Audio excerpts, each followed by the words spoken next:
voice can break the dark. A single spark ignites the heart. But if we turn when justice calls, the chains we forge will bind us all. When truth is silenced, when lies take hold, the cost is freedom, the soul grows cold.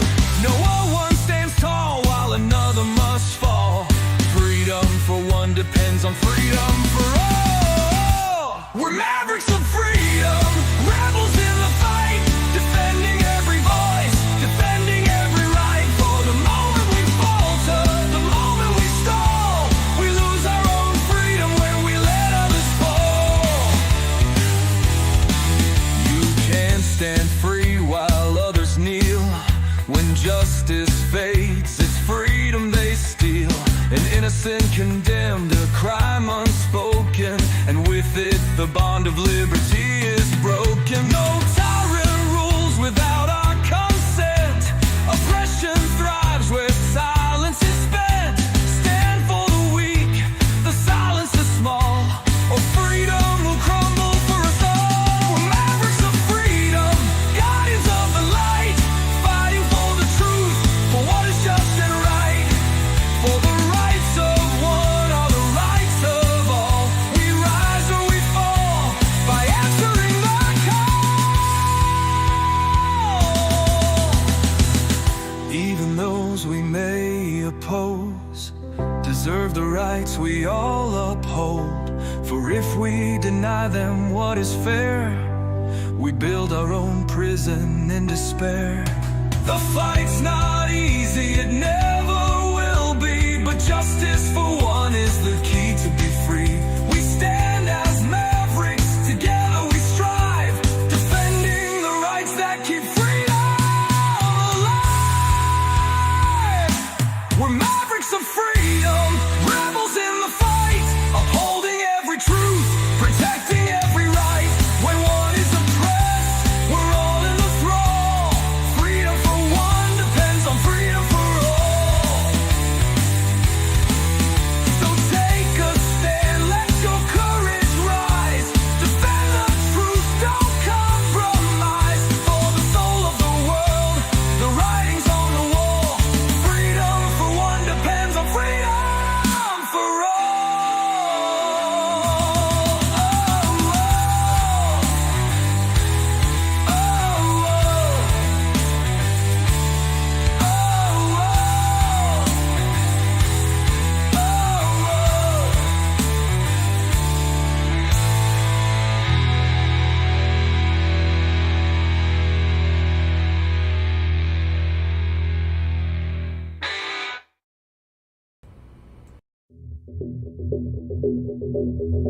Greetings, Mavericks and new viewers.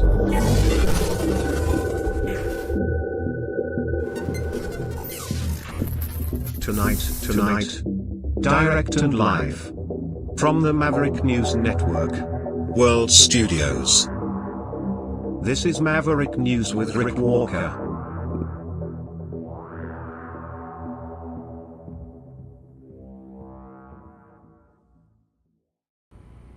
Welcome back to the Maverick News Channel, everybody. Great to have you all here. Hello, Mavericks. Canada, 5-3 victory over Finland. It means rematch with the USA Thursday, 8 p.m. Eastern. I believe they're playing in Boston. So, War on Ice 2.0. It's for national pride. We'll talk about that tonight during the call-in portion of our program. Russian Foreign Minister Lavrov has arrived in Saudi Arabia to meet with, ahead of meeting with U.S. officials tomorrow to discuss the war in Ukraine. But at these peace talks, no Ukraine, no EU. So not all the stakeholders are there. We'll talk about that tonight a little bit too. Plus the big plane crash in Toronto at Pearson International. We'll bring you the latest on that.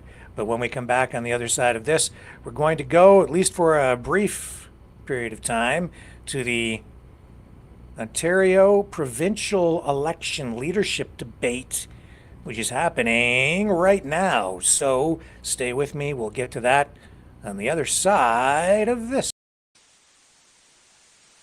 You know, someone very profoundly once said many years ago that if fascism ever comes to America, it'll come in the name of liberalism.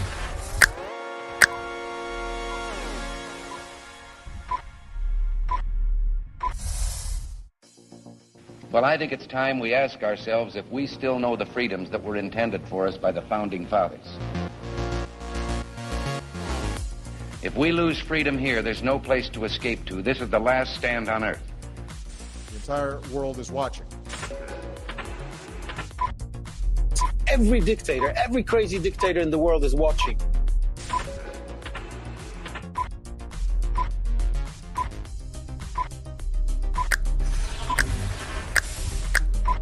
The world is watching.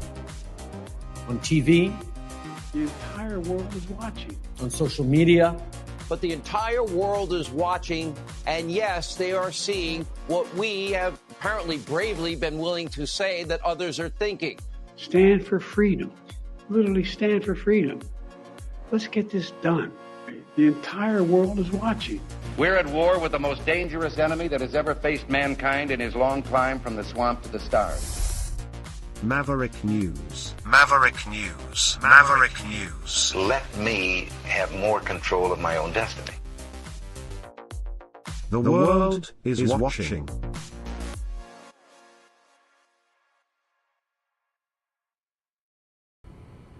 Okay, let's go to the leadership debate for the Ontario election in Canada. Housing crisis is the subject of discussion at the moment. Would the leaders approve building on the green belt? Absolutely in and not. around the Toronto area. Doug Ford and the Conservatives decided to open up the green belt, even though he said he wasn't going to do that. I am so happy and proud to have stood up against that move and pushed them back on their heels, and we won alongside farmers and everybody else. But look, our farmland is not up for grabs. It is not up for grabs. We have plenty of other opportunities and space within urban boundaries to build the housing we need. What we're missing is a government that has the political will to build the truly deeply affordable housing that Ontarians deserve. That is time. Art Stiles, thank you. Doug Ford, I'll turn to you. Would your government build housing on the green belt?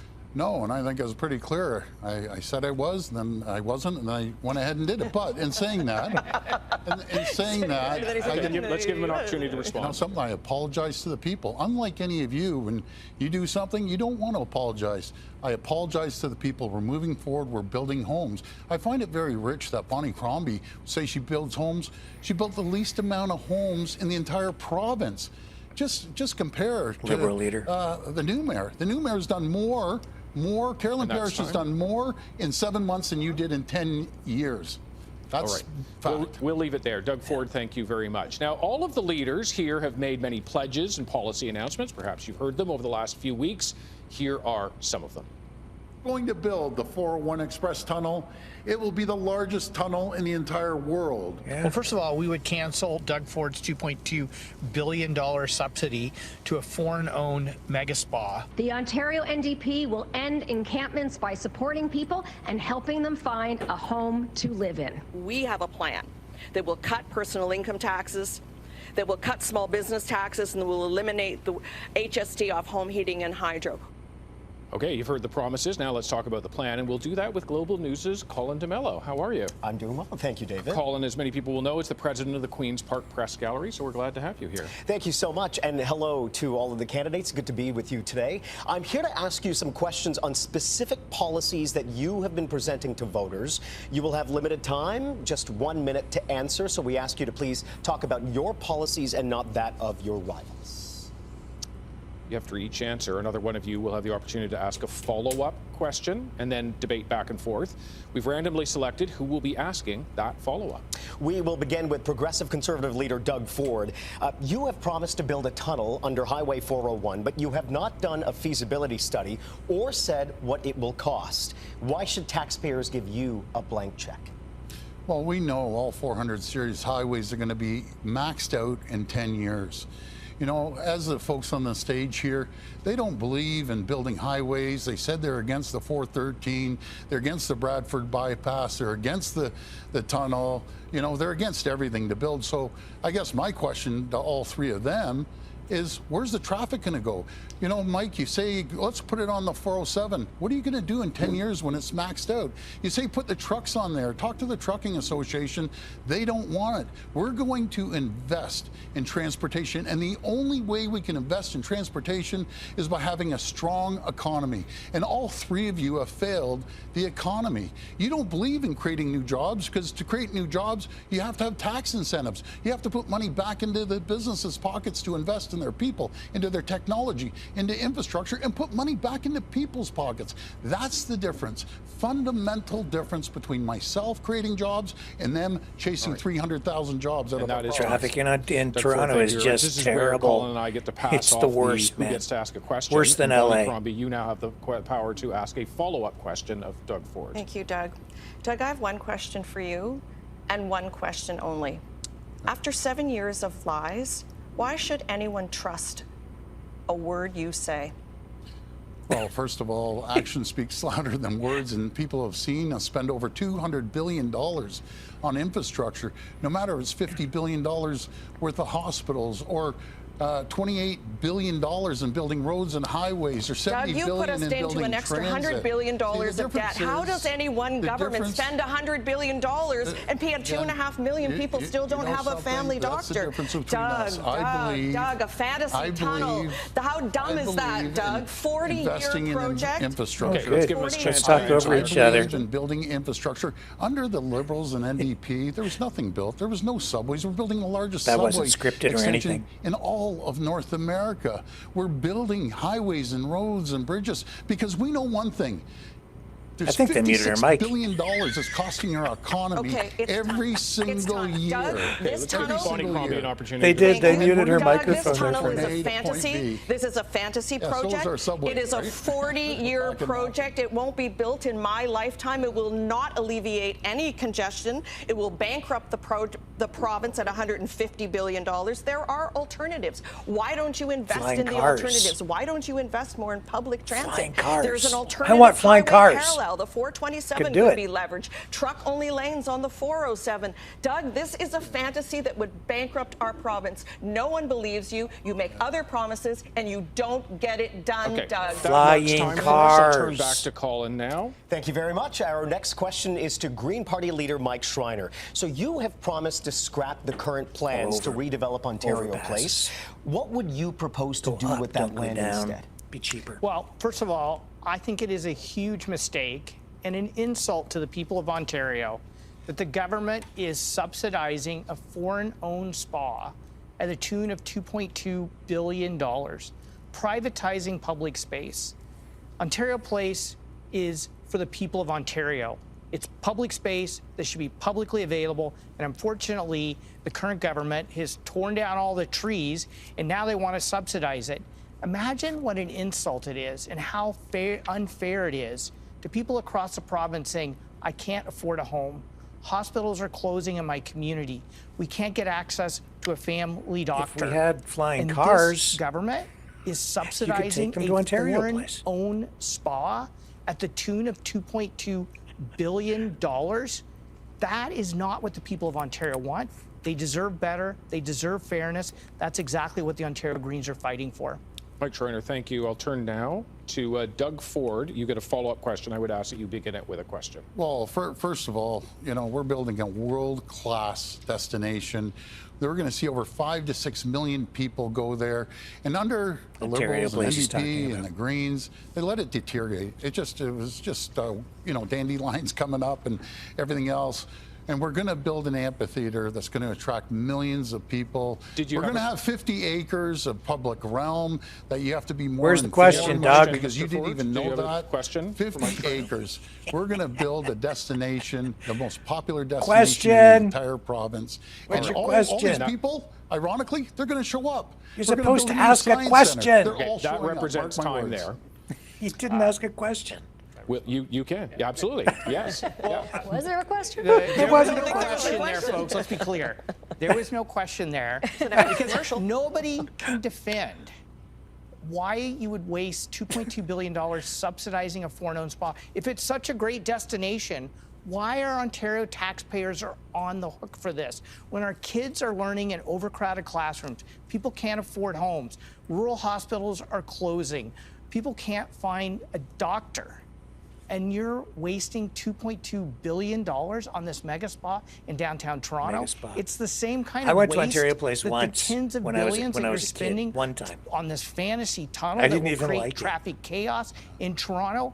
I want to build things, but I want to build things that make sense for the Tourist people of Ontario, like homes they can afford. I do want to give Doug Ford an opportunity to respond. Well, first of all, let's address this tunnel, and it's going to be one of the largest tunnels in the world. Address it. And I know, I understand. Address You it. believe in bike lanes and riding bikes and planting trees. I get it, and you're good at that. So, but the problem is you won't be able to afford the trees because the economy will go down the tube with all three of you. We're going to continue building transit, building infrastructure, getting people from point A to point B, and we're going to gain $56 billion on the economy instead of losing the economy. Why don't we do that? They're all Why don't great we build talkers, homes but close to none where of them people have work? solutions. All right, and that is time. I'll turn back now to Colin. We have another question for NDP leader Marit Stiles. You have promised to end encampments. It is estimated that more than 80,000 Ontarians were homeless last year. What will your party do to end homelessness? That's a lot for Ontario. Well, first of all, I mean, the answer to homelessness is building homes. So the first thing that we announced as part of our big platform was Homes Ontario, which is where we get the government back in the business of finally building affordable, The answer permanently is to put affordable people housing back to again. work And, you know, and we solve had social problems like drug programs addiction that, up until the mid-90s, that results in when the people Liberals not being in Ottawa functional and enough here, to the keep a Conservatives job here in Ontario and function in canceled all of that. society. We'd be way That's ahead the right now if we solution had to those homelessness. programs. But we don't, because they canceled Then they can it. afford to We need buy to a get house, back in the drive business of demand, and they'll building those build permanently the affordable houses homes. to And respond really to the demand. crucial in all of that So I don't even is care if I'm talking 60,000. over So top of her 1.5 because million that's not homes, the answer. but 60,000 of those are supportive housing. And that's really important for a lot of the folks that we're talking vote about in for our her, encampments right now. And let's you be can have clear, more there are homelessness. encampments, there are homeless tent encampments in every corner of this province, in every It's not community because they under can't this find premier and homes. his government. It's because they're drug addicts. So we have to build or they supportive can't get housing with jobs, wraparound or support for people. All right. They And run with into that, other we'll turn to problems. Mike They end Schreiner up with on a the follow-up street. question, please. Or they have mental health I issues. certainly support Ms. Stiles' plan to end Drugs are the big encampments. thing. We actually have to get back to building deeply affordable homes in this province. 93% were built before 1995. The question I have for you, though, is do we need to create a whole other government bureaucracy to do that? I've talked to nonprofit and co-op builders who have said, why don't you just flow money to us and we'll get it built? That would be more efficient and effective to achieve our shared objective. I'm happy to respond to that, Mike, and thank you for your support. Look, every other province except Ontario has an organization that manages this and that coordinates it, and that's what we will need. And that means absolutely working with builders, working with nonprofits, working with municipalities. And I'll say this, our plan is built on the premise as well that we are going to provide a strong provincial partner. We're going to offer up provincial land where we can, right, to make sure we build that housing. But it's that partnership that's crucial, and I know you see it, and people out there see it all the time, that there's community organizations ready to go that want to build this housing, and yet no true provincial partner. So we need to show leadership. And at the provincial level, the NDP is ready to go, right? Again, every other province is doing this. We're not, and we're so far behind. And I would add as well that, if we're going to move forward quickly enough, we have to get going right away. I'm going to start this within the first 100 days that we form government. And that means as well getting Ontario building again, because right now, I would just add one other thing, which is that Ontario, and you know this as well, of course, is like building less housing than anywhere else in the country right now. Our housing starts are down to 50s levels. I agree with you. We need to get going right away. This is exactly why. Let's not create another bureaucracy to do it. We have a ministry in place. Let's just flow the money to the nonprofits and co-ops and permanent supportive builders so they can get going right away. Regulations out of the way. There's so many layers of regulations. Our next question is for Liberal leader Bonnie Crombie. Your party has promised to cut middle-income taxes for middle-income earners, but your plan doesn't actually cut taxes for anyone earning less than $50,000. What will you do to help lower-income Ontarians? Yeah, so that's a great question, and I really thank you for that, because people are hurting right now. You know, I'm in the grocery store and I see moms picking up meat and putting it back down and going to the checkout aisle and holding their breath. So I thought, what can we do to make life more affordable for people? Yes, we're going to cut small business taxes, but we're going to cut income taxes for people earning $75,000 or less, and we're going to take the HST off home heating and hydro, and we're going to build homes that are more affordable. But for other folks entirely, we're doubling the ODSP for people who are living with disabilities. I believe in phased-in rent controls over a period of time. And by the way, we're going to look at auto insurance premiums because they're out of control. So overall, my goal is to cut your taxes, to grow the economy, much like I did in Mississauga, and I'm so proud of my record in Mississauga, attracting investment, creating jobs, setting us up for growth, and getting elected by large margins, because I think the people of Mississauga had a lot of confidence in what I did to stimulate the economy and build jobs. All right, thank you very much, Bonnie Crombie. Leave the auto insurance question. sector alone. Well, I'm going to take a slightly different tact. I heard a few things there that I think the liberal leader needs to read some of her own policy on this. But, you know, I wanted to go after another thing, because what I'm finding increasingly as I go around the province is that people are paying out of pocket for health care, for actually things that we, you know, as Canadians believe should be absolutely free. You should be able to access health care when and where you need it, not out of pocket. And I was really shocked to see that the Liberal leader, that her party has received $25,000 in donations from private healthcare insiders. Do you have a question? And I'd like to know how she can stand here and say she's going to save healthcare, which, by the way, was created. Holloway Healthcare was created under the previous Liberal government.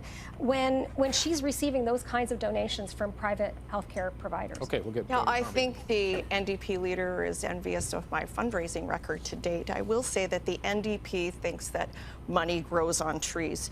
You know, you just can't promise everything to everyone all the time. That's just not a serious plan. Yeah, because that's what you do. When I was the mayor of Mississauga, I had to balance my budget.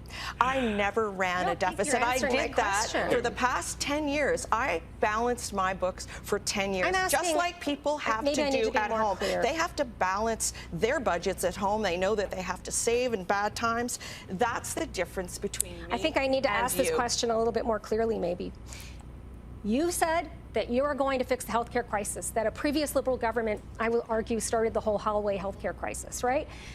You don't take responsibility for that, but you also will not take responsibility for the fact that you have collected $25,000 from private healthcare insiders at a time when we are seeing people literally having to pay out of pocket under Doug Ford's government for healthcare. You know, Ontarians are very clear. They do not want to head in that direction. We follow the rules to the T. Absolutely. And so I have a plan that will invest $3 billion, not the 1.8 that the Premier is going to do. $3 billion to ensure that everyone in Ontario has a family doctor. That is my pledge. That is time. Colin, thank you very much. Thank you, David. Good to see you. Now, we asked some voters what issues they have not been hearing leaders talk about during the election campaign. Car theft, crime on the streets, the drugs, and the guns. Never used to be like that. That's true. The waiting time at the emergency, it's like hours and hours. I'm talking from my own experience. I think they need to talk about health care, and I think they need to talk about education so badly. A lot of people are suffering it. Right now there is a situation with the food bank. That shouldn't be happening. This is Canada. Well, for this next segment, Siobhan Morris joins us. She is the Queen's Park Bureau Chief for CTV News. Siobhan, hello. Hello, thank you, David. Hello, candidates. I want to ask you some questions about things that are not in your platform. You'll have 1 minute to give us your position. There is no open debate in this section. We will begin with Marit Stiles. You have vocally criticized the government's closure of supervised drug consumption sites, but you've given no details about how you will respond to the addictions crisis. What is your plan? Well, first of all, look, as I've traveled around the province, without question, addiction and mental health care crisis is rife. It is in every community, in every corner of this province, and it has certainly gotten much worse in the last 7 years. You go to Sudbury, for example, you see that corner with all the white crosses that was built by a woman who lost her son Miles to an overdose. The answer to addiction is healthcare, right? That means that you do not take resources out of communities without actually putting back more and better resources. And that's not what we've seen under Doug Ford and the Conservative government. We saw them take away supports and not replace them. And I like the healthcare hub idea. That came from communities. But it is a drop in the bucket what Doug Ford and the Conservatives are proposing. It will not address the addiction crisis. When somebody needs help, they need it right away, not 2 months later, not a year later. They need it immediately. All right, Margaret Stiles, thank you.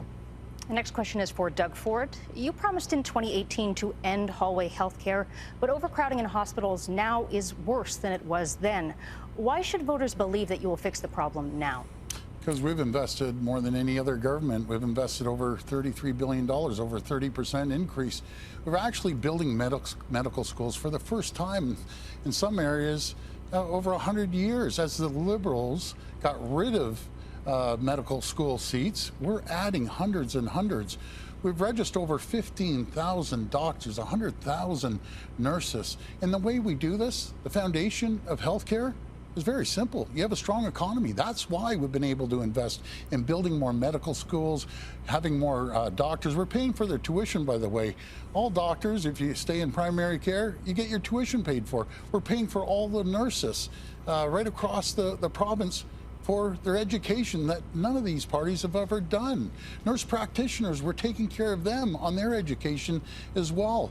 We're doing everything we can to build the system, along with bringing Dr. Jane Philpott in, that will connect every single person to a primary caregiver. All right. Doug Ford, thank you very much. Siobhan. A question now for Mike Schreiner. For 10 years, you've been vowing to get rid of Catholic school boards, merge them with public boards. Your new platform doesn't mention that. Why not? Yeah, because right now, we have a crisis in our public education system. The Ford government has cut per pupil funding for education by $1,500. The priority for people right now is to shore up our public education system. And that means supporting both our public and Catholic boards to hire more teachers, educational assistants, special educators, and just caring adults, social workers, so our students have the supports they need. I think coming out of the disruptions from the pandemic, we need to shore up our public education system. And unfortunately, the current government has failed to do that. Ontario Greens are committed to reversing the $1,500 per student cut. We will invest in clearing the repair backlog, and we will ensure that we can lower class sizes because we would hire caring adults in our schools. All right, Mike Schreiner, thank you. Siobhan. And we turn now to Bonnie Crombie. You have opposed building new highways in the GTA, but you haven't talked really about how you would address the issue of traffic congestion. What is your plan to tackle gridlock? So certainly there are a lot of alternatives, and I will say this government has not acted on any of them. We need to invest more in our public transit systems. Look at the GO train lines. London, town of London, has been promised a GO train line. It wasn't delivered. All-day two-way GO train service on the Milton line. It was promised again. It was never delivered. We're talking about $150 billion fantasy tunnels. Rather than utilizing existing resources like leveraging the 427 or truck-only lanes on the 407, there's a lot more public infrastructure that can be built, public transit that we need to invest in. Right across the province, look at the highways in the north, twinning the 2+1 lanes in 11 and 17, adding the extra 68 kilometers on Highway 69 in the north, because those roads are so treacherous and we rely on them. But here in the GTA, invest more in public transit to move people around. Here is where the needs are. People need to get to their jobs, and they need to get to their appointments and to their school. That's the Bonnie fantasy. Crombie, thank you very much. And Siobhan, thank you very much. Every time. This is what led to the problems we have right now, man. This is what happened. Okay, let's take a little break. We're going to go to the phones too, and we might come back to this debate a little bit at some point, but I think we've seen enough for the moment. there's all kinds of other news going on. Let's talk about that hockey game and the big rematch coming up, which is the real story for Thursday. It's all about national pride. Thursday night, 8 p.m. Who will prevail? Canada or USA? Maybe we'll settle this 51st state dispute once and for all on Thursday night.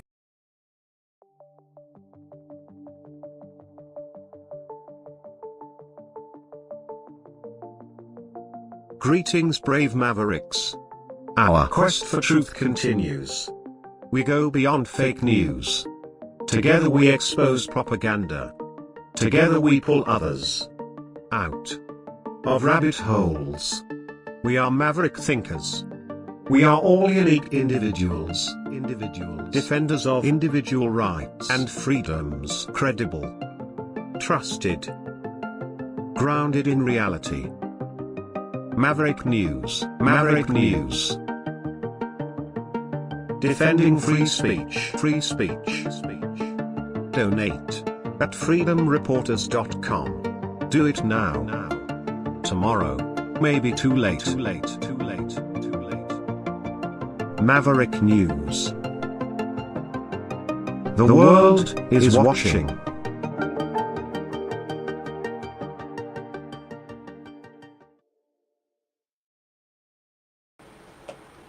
Okay, ladies and gentlemen, here's the number to call. Call early, call often. We can go through the day's top news stories while we chat on the phone. If you call this number.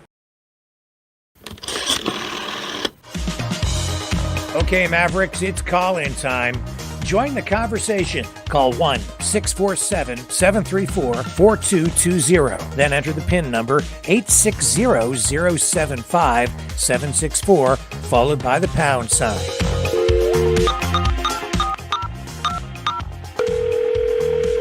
Exercise your right to free speech. Call 1-647-734-4220. Then enter the PIN number 860-075-764, followed by the pound sign.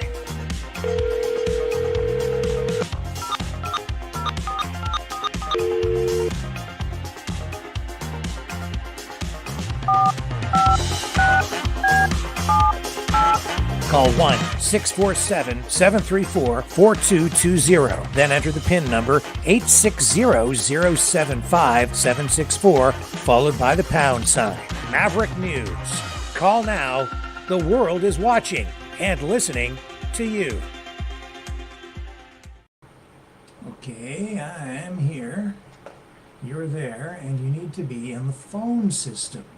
So put that number up on the screen on the ticker on the bottom. Also, if you're inclined to help us out, we do need help to keep this broadcast on the air every night. And you can do that by donating at freedomreporters.com. Please like, share, subscribe. Also, I will shortly put the link to the other YouTube channel in the chat again, and if you guys would do us a great favor and go subscribe over there and even watch over there, that would be much better for us. I'm sort of in the process, I think, of retiring the YouTube channel, the main YouTube channel, and migrating things over to our secondary channel. So for a bunch of different reasons, mainly because YouTube keeps suppressing everything over on the main channel. It's a bit of a problem. So for the long-term health of the program, I think we need to move over to the other channel. I'll put that in the chat in a little while. Donate at freedomreporters.com. Please, please, please help us. Really need your help. And thank you to those of you who have been supporting us. And I need to catch up on couple of emails to people. So if you've had correspondence with us, or if you've donated in the last week or so, about 2 weeks, you might be getting an email from me to say thank you or to respond. Now, that phone number, Let's get that up on the air. Here it is right there. 1-647-734-4220. And then when prompted, when you call in, punch in that PIN meeting number, 860-075-764, followed by the pound sign, the number sign. And that will get you straight into the studio for the call-in portion of the show, which begins now. So feel free to call at your convenience. But do it soon, before it's too late. Okay, so let's get you the latest on that plane crash today in Toronto. Show you the video that we had, that we posted up there on our X account / Twitter account. Pretty crazy stuff, man. The plane ended up on its roof. Oh, we've got somebody in the call queue here already. Let's see who we have. And let's get them up on the screen. Here we go. All right. A whole bunch of buttons to click to get the phone system on here. Okay, and almost there. Gotta go back one more click. There we go. All right, who's on the line with us? Oh, hey there, Rick. Michael back again. I'm sure might be glad to talk to me without as much political debate this time. Maybe we'll talk hockey. Yeah, same thing these days. Ain't it? So what's on your mind, sir? Well, what's on my mind, I tell you what, is so when I sat down to watch that game with the old lady there, the first Canada and U.S. game, and I'm not bragging or nothing, but I've had the privilege to play with our leaf on the jersey quite a bit overseas, and I'll tell you what, you do not boo your opponent's anthem like that. It's a jinx on the team. It's a hex on the team. It's a terrible start to the game, and I'm Canadian, and I literally played with the flag on my jersey, and after seeing that start, just gave me such an uneasy feeling for the rest and the outcome of that game. I honestly turned to the old lady and said, if there are not fights in the crowd before the game starts, I would be surprised. And I don't know if it's the right venue to take it into sport like that. I mean, I can understand the national pride and the people that haven't been in a situation where you're representing the country. I can understand it 100% why it developed that way. Oh, hang on a second here. I lost you on the screen because I'm trying to get the other footage up here. Hang on a second. Let me get you back up. You're right off. Just give me a moment here while I fix all of this again. This is difficult, to say the least. Hang on.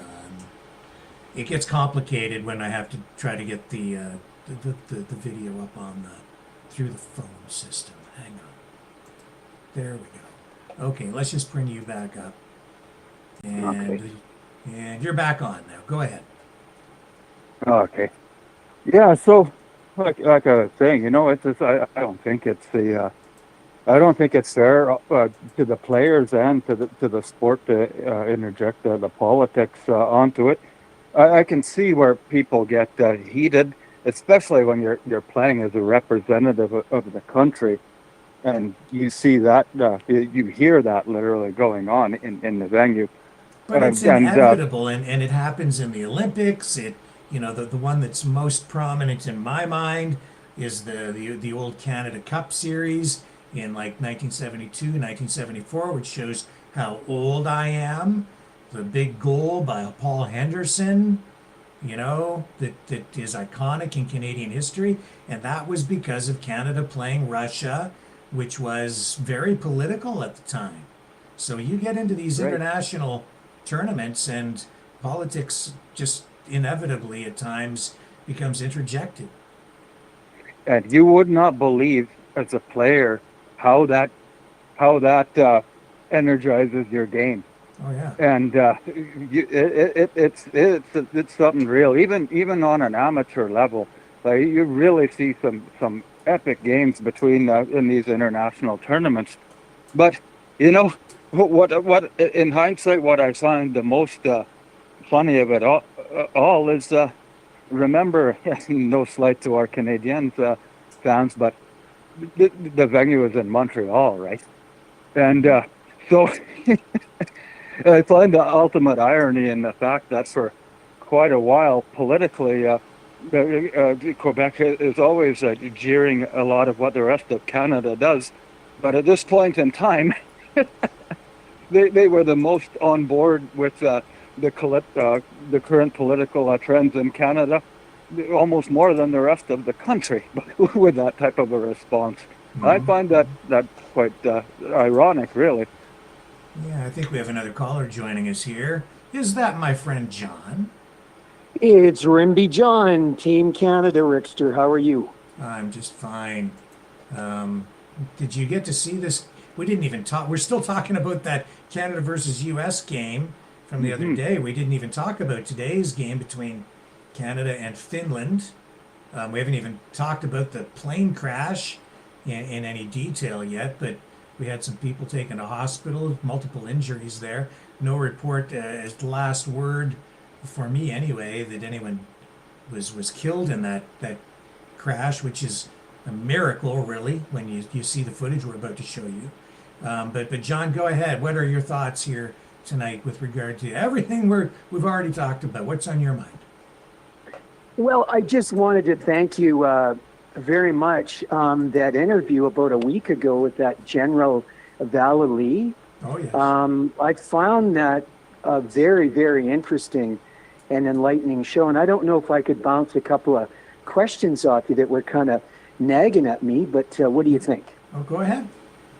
Well, that was a very eye-opening interview with General Vallely. Paul Vallely, Major General out of the U.S., yes. Yeah.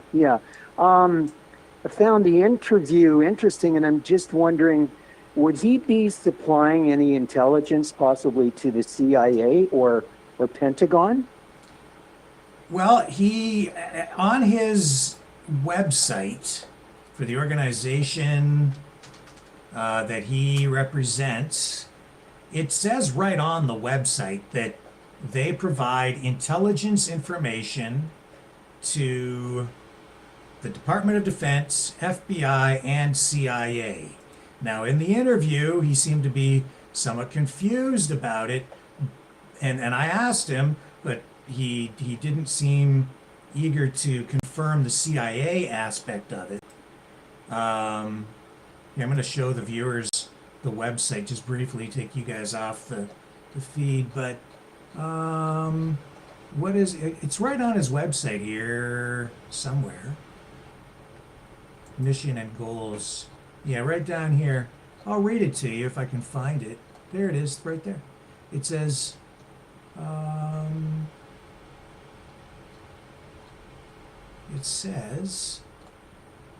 it's definitely on the website because I went back and checked after the interview. Yeah, Department of Defense and FBI and the CIA. It is on there.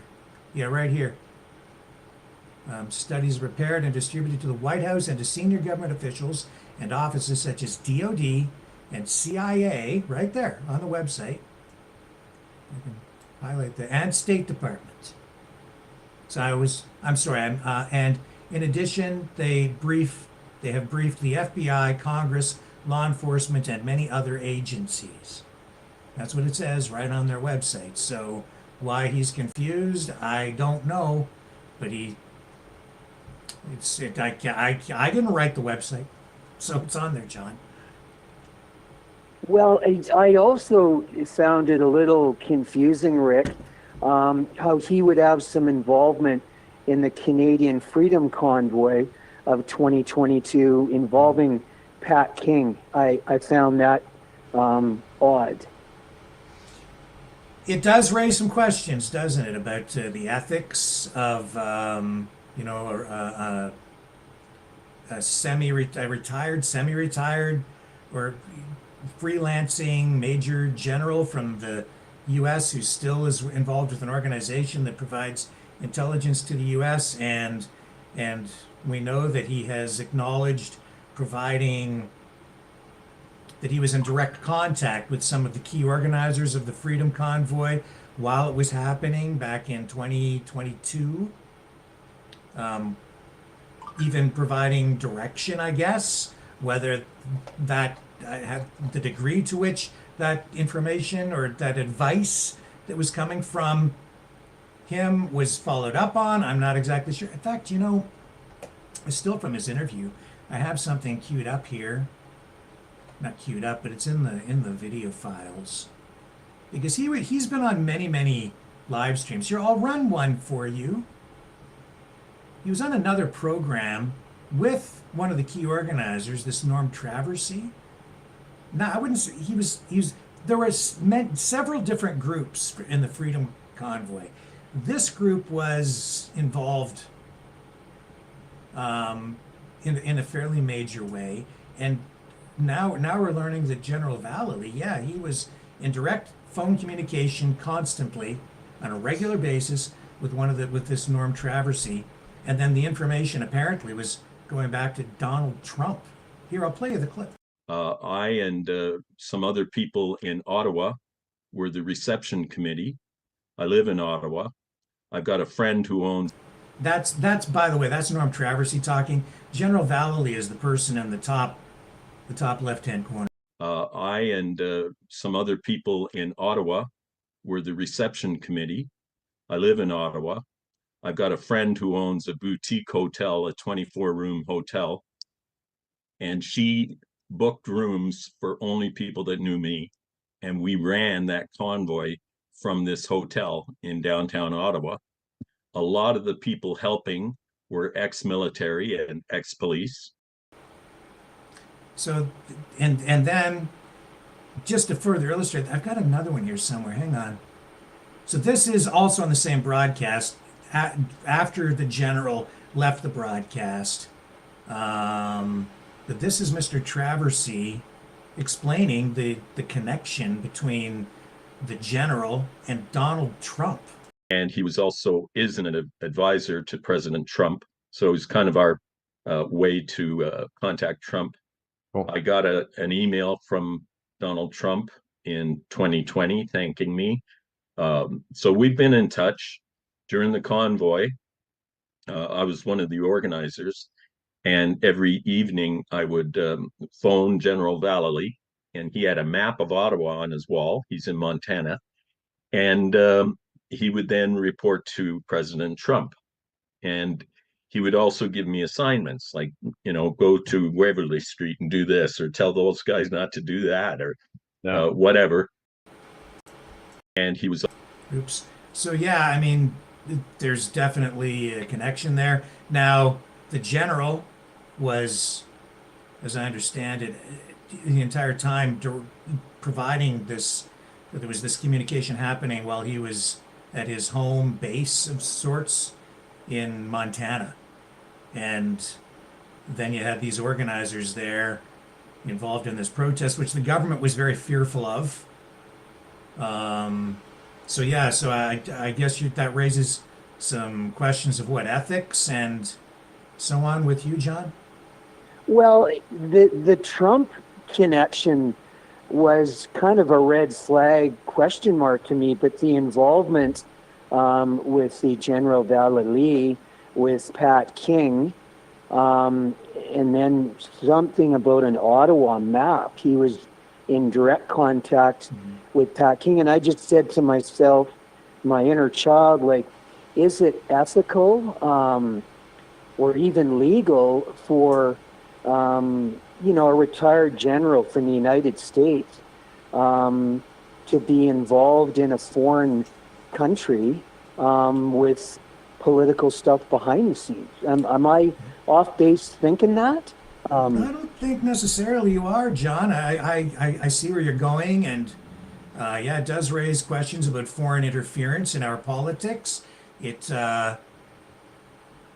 if the general was entirely retired and just in private life, I suppose it might be just overlooked. But I think that there's maybe some validity to your concerns or your questions, if you want to put it that way, about the ethics involved, because he clearly was at the time in direct communication and continues to be part of the Trump MAGA government ecosystem.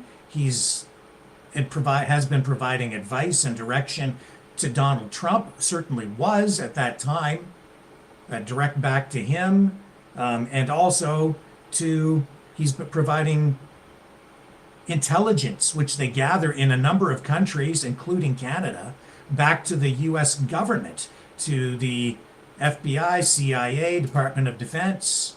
So I don't know. You can certainly look at it and say, hey, wait a minute, you have basically a contractor or some sort of intelligence advisor, a military general from the U.S. side involved in Canadian politics. And then, he's also, this is, I guess you're kind of right in raising questions, because he's also advocating for the U.S. absorbing Canada as a state, which is top of mind for people right now. So I think it is maybe an issue.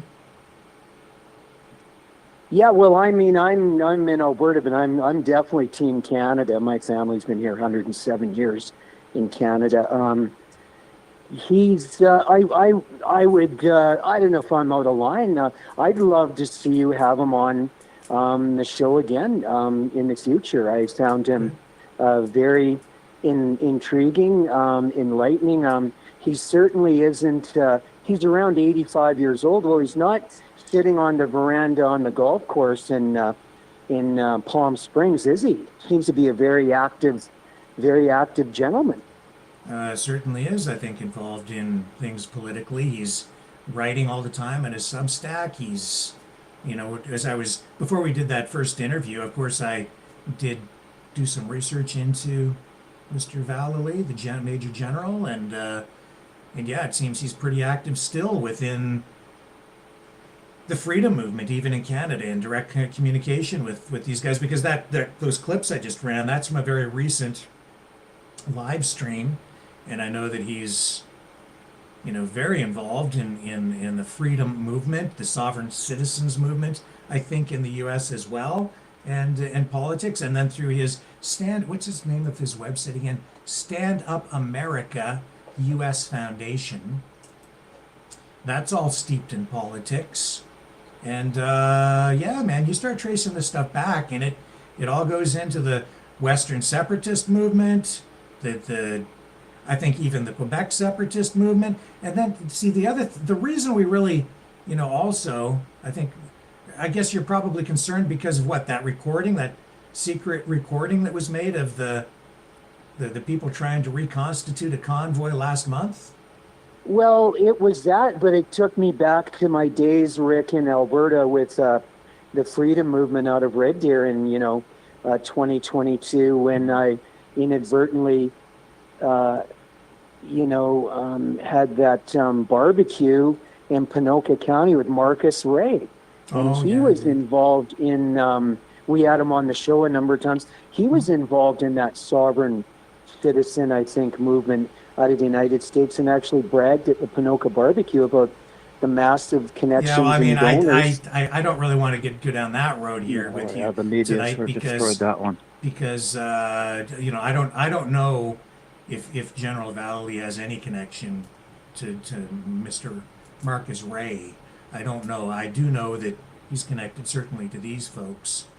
Well, Rick, I would love for you to have him back on the show. He was very, very enlightening, very engaging, and maybe even open up the phone line soon. I'd love to see you have him back on the show.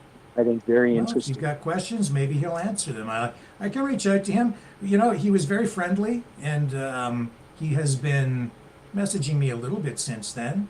I think he would possibly be open to coming back for an encore performance. And I told him I'd like to have him on and use him as a resource from time to time as a guest on the program to talk about geopolitics and because he's been involved in in military operations around the world with the U.S. government over the years, from Vietnam to Syria to, well, you name it. I think he's been pretty much there on the front lines. Graduate of West Point, Major General. He's got a long history, and a long history, I think, too, with MAGA and Donald Trump, and now with even the Canadian Freedom Movement and Freedom Convoy. Although I think he was always, obviously, he was in the background doing whatever he was doing. And it does, honestly, I mean, it raises some ethical questions for me as well, especially when I hear his name mentioned in that secret recording, which we brought up here the other night. And I played it. I played a portion of that for him on the program. I haven't played the entire recording, which maybe we still will in a night ahead. I don't know. I don't know if it serves the public interest or not. We may do that. I don't know if people are that interested in it. I think it is significant. And but the bottom line is, I asked him, if he would encourage people to remain peaceful, because at least one of the people in that recording clearly did not want to be peaceful. So that's a concern, and we're always telling people to remain peaceful. Don't do anything stupid. Absolutely. No, a very, very interesting, very enlightening gentleman. Mr. That's a kind of an unusual name, Vala Lee. But what a fantastic interview, Rick. Yeah, well, we can maybe get him back on and get some clarification from him. If you want to look in the chat here, are other people interested in this? Well, you guys want to get General Vala Lee? Well, I'm interested, but I don't want to talk over. I want to talk over his points. They're very good. Then you're having a good discussion, right? Yeah, go ahead. What do you think? To be honest with you, I don't want to talk out my backside on a topic I don't know very much about, so I'm letting you all discuss it. But I will tell you one thing that a fellow Albertan on the other side of the line knows all about, and that's how they deal with our environmental situations here in Alberta. And it might tie into something, not to derail you, but with this aircraft accident. And we all know that when it comes to snow removal, they love to push stuff until the last minute, because why clean it in the middle of the fall when you can clean it after it's all fallen and spend double? So between that and I hate to say it, but the trends of seeing a diversity higher but behind a lot of these incidents are very high. But I'd like to lean more on the side that they're just trying to pinch pennies and cut costs on stuff like snow removal. But I'm not going to get into your debate here. This is, like I said, I don't know. I don't know my head from a hole in the ground from what y'all are talking about with this interview, so I'm not talking into it. Well, Rick, if I could leave you with a final thought from Team Canada out of Alberta. We talked earlier, a little bit of sad news out of Alberta.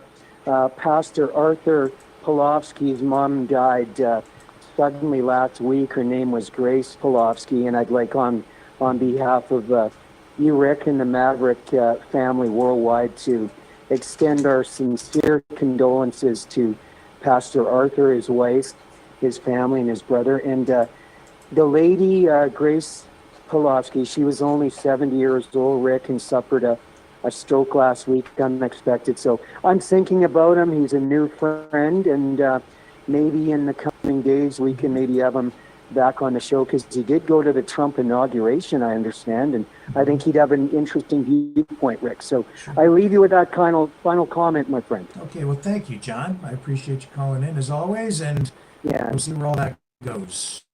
And please pray for Pastor Arthur's mother.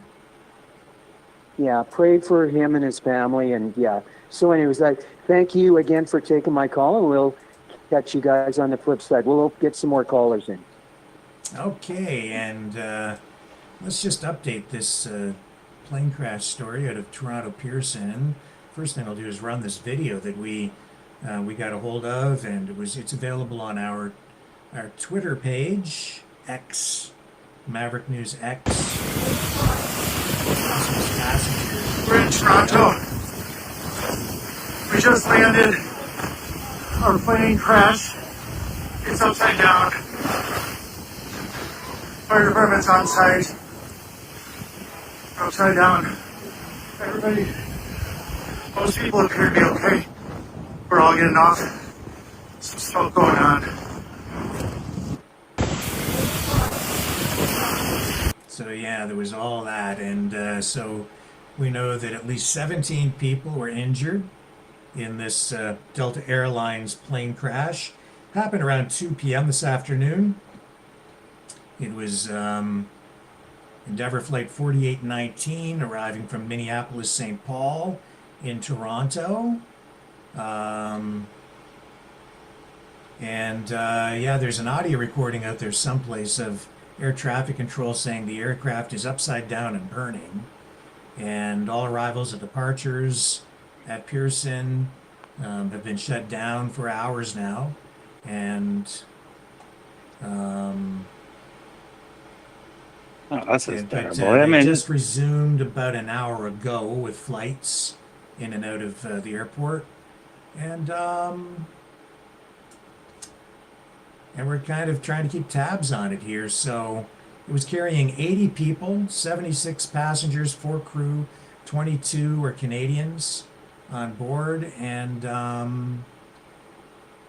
as I say, about 17 people taken or injured, and a few of those injuries critical, and at least one child taken to hospital as well. At least one, might have been more. Well, my immediate thought on that is, looking at the footage, it looks almost like an emergency response effort, not something that, if you heard about that from the flight control tower in the air, you would have crews on ground waiting, and not just half a dozen people. That footage, you look at it, you see people, they're coming up to it not knowing what to expect, not knowing what's going on. How much time do you have to land that thing? How much time was there between it was on the ground and between they heard where they had problems in the air, right? You see, if that were a Hollywood movie, you'd see 3-4 fire trucks out there, everybody blazing out to the runway. Yet here we have, half a dozen people in snowsuits trying to figure out what's happening, right? It really screamed either lack of resources, cost cutting, or incompetency. I don't know. I don't know. I would not be jumping to any conclusions, or I'm not going to engage in any degree of speculation like that. When I'm looking at this footage, when I see this plane on upside down and the condition that it's in, it suggests to me that something happened maybe upon touchdown, because to not have people killed immediately, it suggests to me that this happening upon landing, something caused it to flip over, really bad weather, crosswinds, I don't know. So I wouldn't want to start pointing fingers and blaming anybody at this point. But what I did hear was that they already saw it upside down, and what that one person said, it's on fire upside down in the air and in contact with the air traffic control. So, how long can it take for a response? This is where place where they have emergency response on staff, on payroll to deal with this. Well, I mean, What's look, going on? if that thing had flipped upside down and then landed on its roof, I don't think you would. It looks. I don't know. I mean, I don't know how this went down.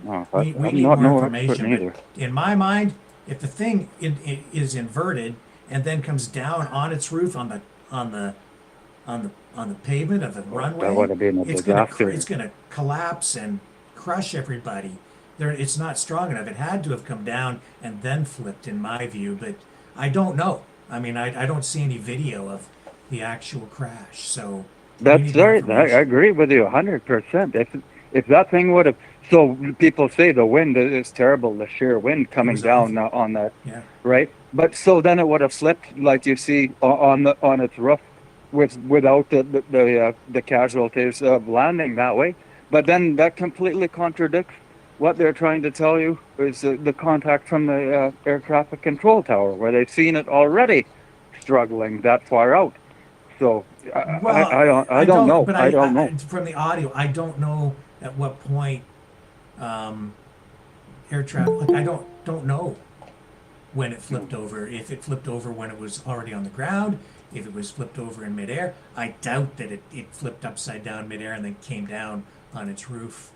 Highly unlikely, because I don't think the fuselage would be able to withstand the impact and have people walk away that way. I can only, but I'm going to wait for more information because I don't want to be wrong. And who's joining us on the line now? It's Isabel. Hello, Isabel. Do you have any insight for us or just some thoughts? I was watching that when it hit the news about the plane. Yeah. They were saying that the plane came in too slow. This was from a retired pilot. Okay. And he said that what they thought by what he's seen was the plane came in too slow with the wind that was there. And then the updraft is what slipped the plane. Hmm. So it was down. They said he would have had time maybe to. So it was about to touch down or something. It was very close to touching down, and then the updraft caused it to kind of do this as it landed. That's what he was saying. Yeah. Yeah, it was coming in at too low of speed. Mm-hmm. It should have been coming in a faster speed, but the speed that he said with what he saw, how things were happening, was that the plane wasn't coming in at a fast enough speed, because Pearson has a very long runway, right? Yeah. And with the wind was at 40 kilometers. But there was updraft off of the tarmac. Mm-hmm. And you can see it there where the guys are walking around. The people had already been taken off the plane with what you see there. Yeah. So it looks like there's not a lot of people, but guaranteed prior to that, the people were removed, and there was a baby on that plane. Yeah, I believe that the child, I think, was taken to Sick Kids Hospital. Apparently that child was on the parent's lap, be it the mother or the father, when that plane flipped. Oh my So God. you could see that the fact that, okay, if it wasn't coming in quick enough, if it was coming in too slow, it wasn't beating the updraft from the tarmac. So that's why the pilot said it would flip the plane. Yeah. He said at that time, knowing those conditions, he would have done another turnaround and come in a little quicker as a pilot. Yeah. But he said, then you can't guarantee any of that. So you really can't blame anybody. But what is it, a wing fell off the plane? Yeah, I guess. And I mean, again, I don't have video of it. I can't see what happened. And it makes sense though, what you're saying, because if it had inverted, well, it was like still, significantly elevated, and then it had come down, it would have come down much harder, and I think you wouldn't have any survivors. But what happened had to have happened while it was, very low to the ground, and then the wind must have caused it to flip somehow, as you're indicating, some sort of an updraft that had unequal pressure on one side and caused the plane to do that. Yeah. And I mean, that's with the way that ex-pilot explained it, it makes a lot of sense. So Sure. it's like a paper airplane. You know, if you throw the paper airplane and there's a fan on, it's going to flip that paper upside down. Yeah. And as you can Right? see from the video, like pretty strong winds, and you get a gust Yeah. of wind like that, right? Yeah. And you're not expecting it. And yeah, you've got You yourself a shouldn't have to problem. read it from inside your cockpit what the wind is doing outside. This is what the air traffic control and the instruments on the plane report. Yeah, but the point is, I when you mean, have inclement why weather didn't like we're they having turn them today, that the wind can change instantly. Oh. You can get a gust of wind like that; it can change. I mean, you're getting the wind direction, but from air traffic control, and you have instruments to measure that stuff. But as you know, just being out, just go outside right now.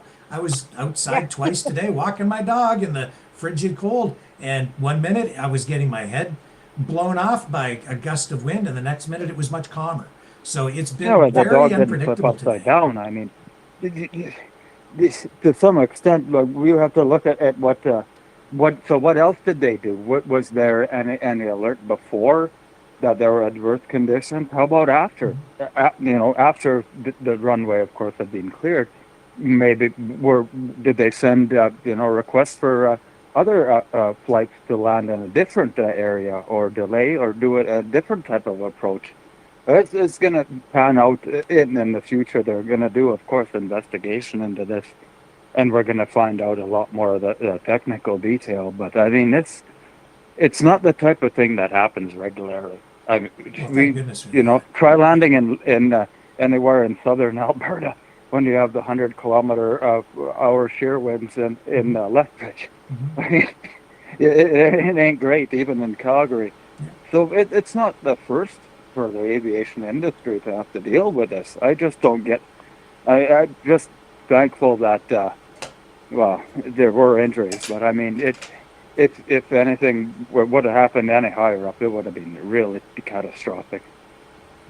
But this was, am I not mistaken? This was an American plane, right? It's a Delta. Yeah. So maybe wherever they were coming from had not been used to the type of weather we've been having lately. I mean, these winds, yes, like Rick is saying, they are horrific. Well, it was coming from Minneapolis.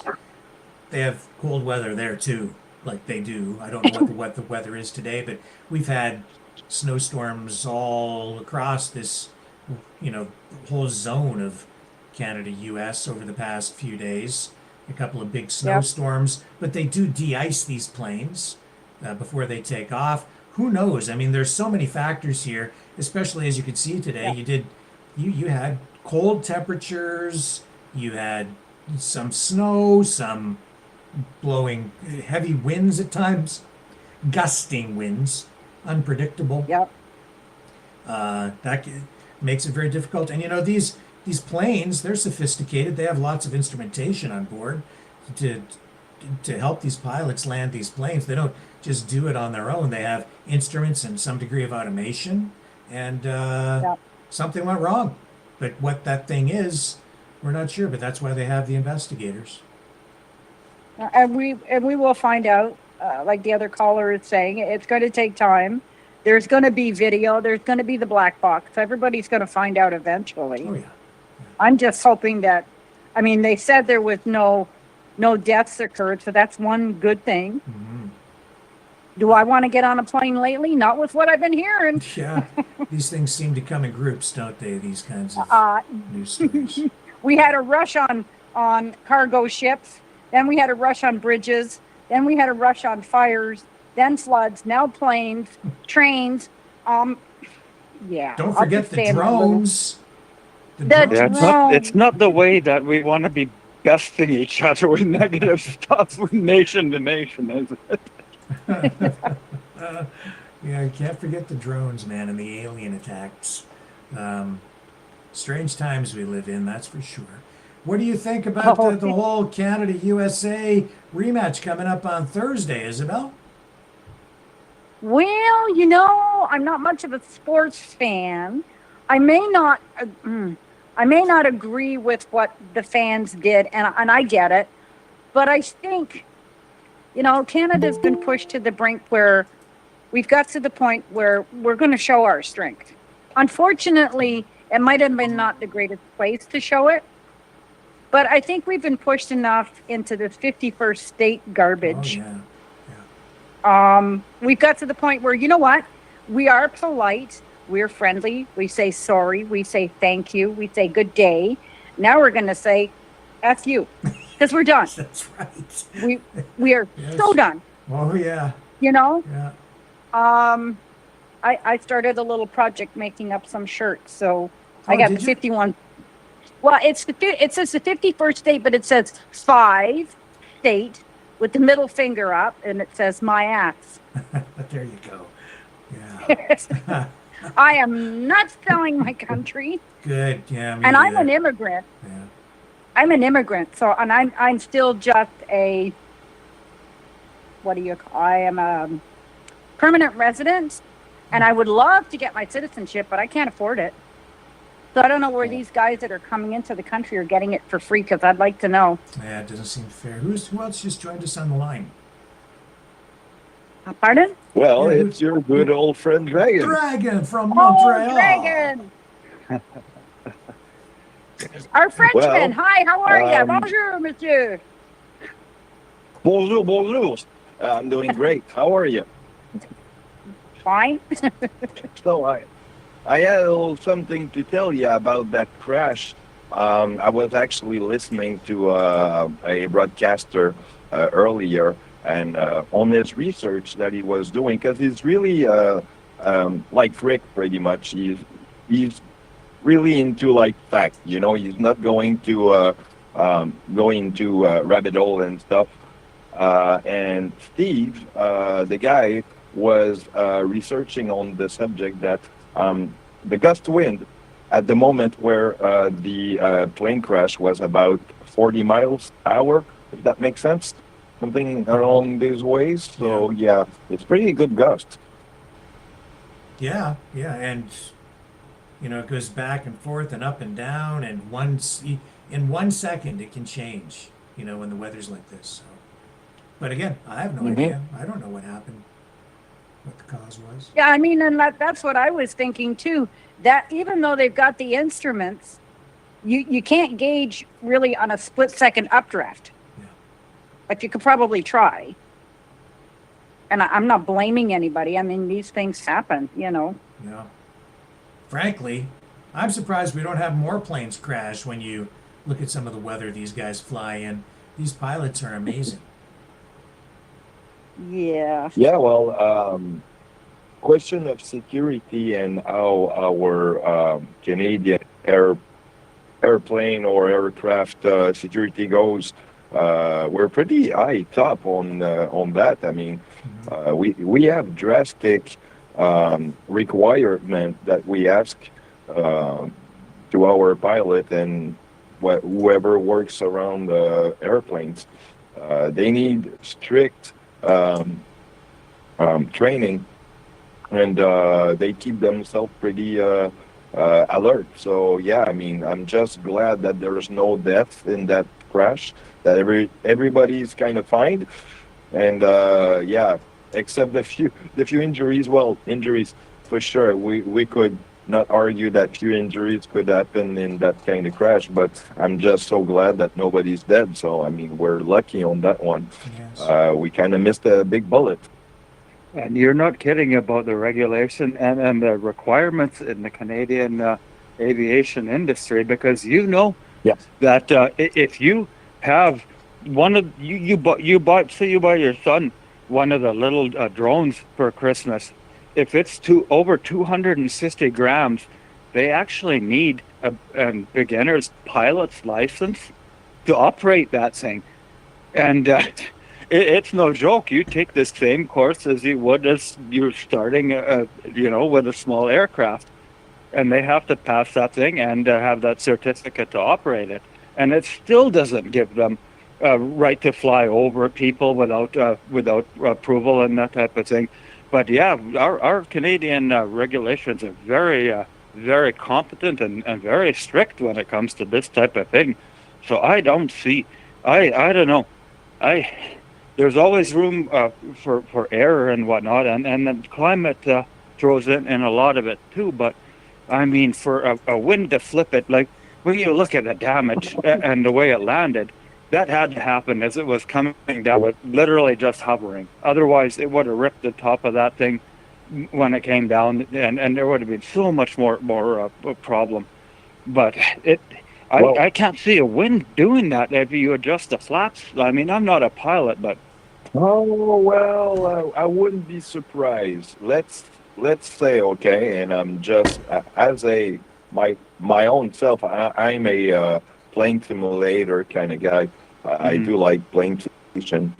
And say that one of your flappers on the side of the plane is blocked by the ice, and you got one gust as you come down at a certain like the lady like Isabel said earlier, if you come at a too low speed and you got some gust coming from underneath, it will flip you down like no tomorrow. And the possibility that the crash didn't made any deaths is that because actually it's the luckily it would have been the wing that have kind of suppressed the old pressure from crashing down completely and crashing everyone underneath. So yeah, and probably that the snow have also have done something in effect of cushioning the people underneath.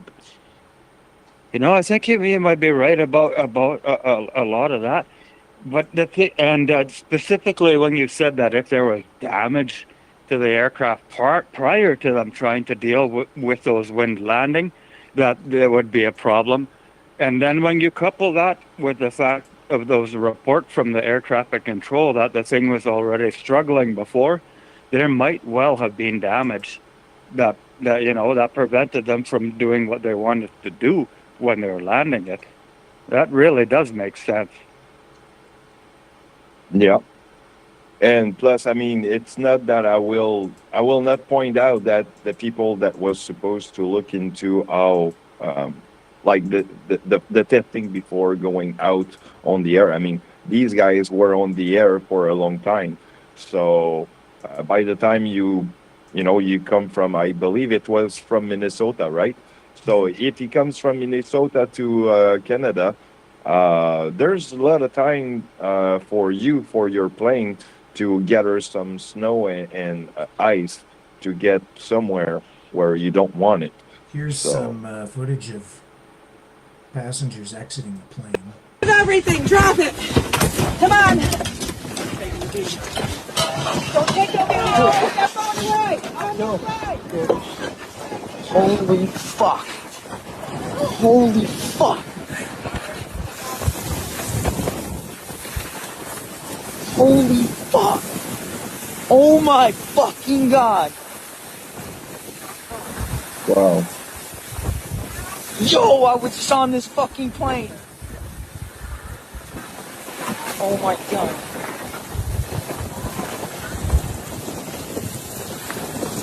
Yo, I was just on this fucking plane. Holy fuck. Everything, drop it! Come on! Amazing. It is so amazing that that thing didn't catch fire. Those people being upside down would have been, I mean, it's amazing. They say there's no higher power. It kind of makes you wonder. It wasn't their time. Okay, hang on a second, guys. We're going to take a quick break, and we'll come back on the other side. Don't go away.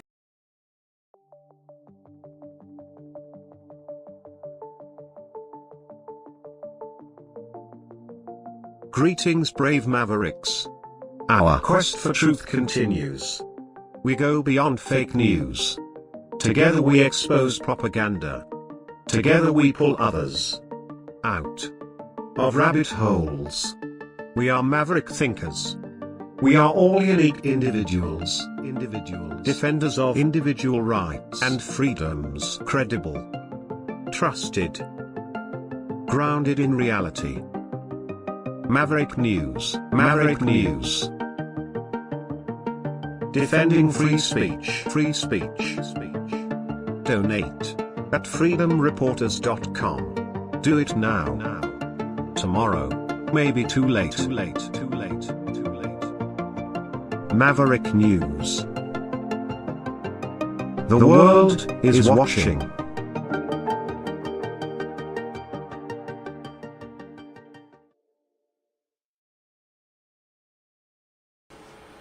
Okay, we're back with the Mavericks calling in tonight. And just a reminder that on the 19th, so 2 days from now, we will have Michael Bator with the People's Party of Canada on candidate.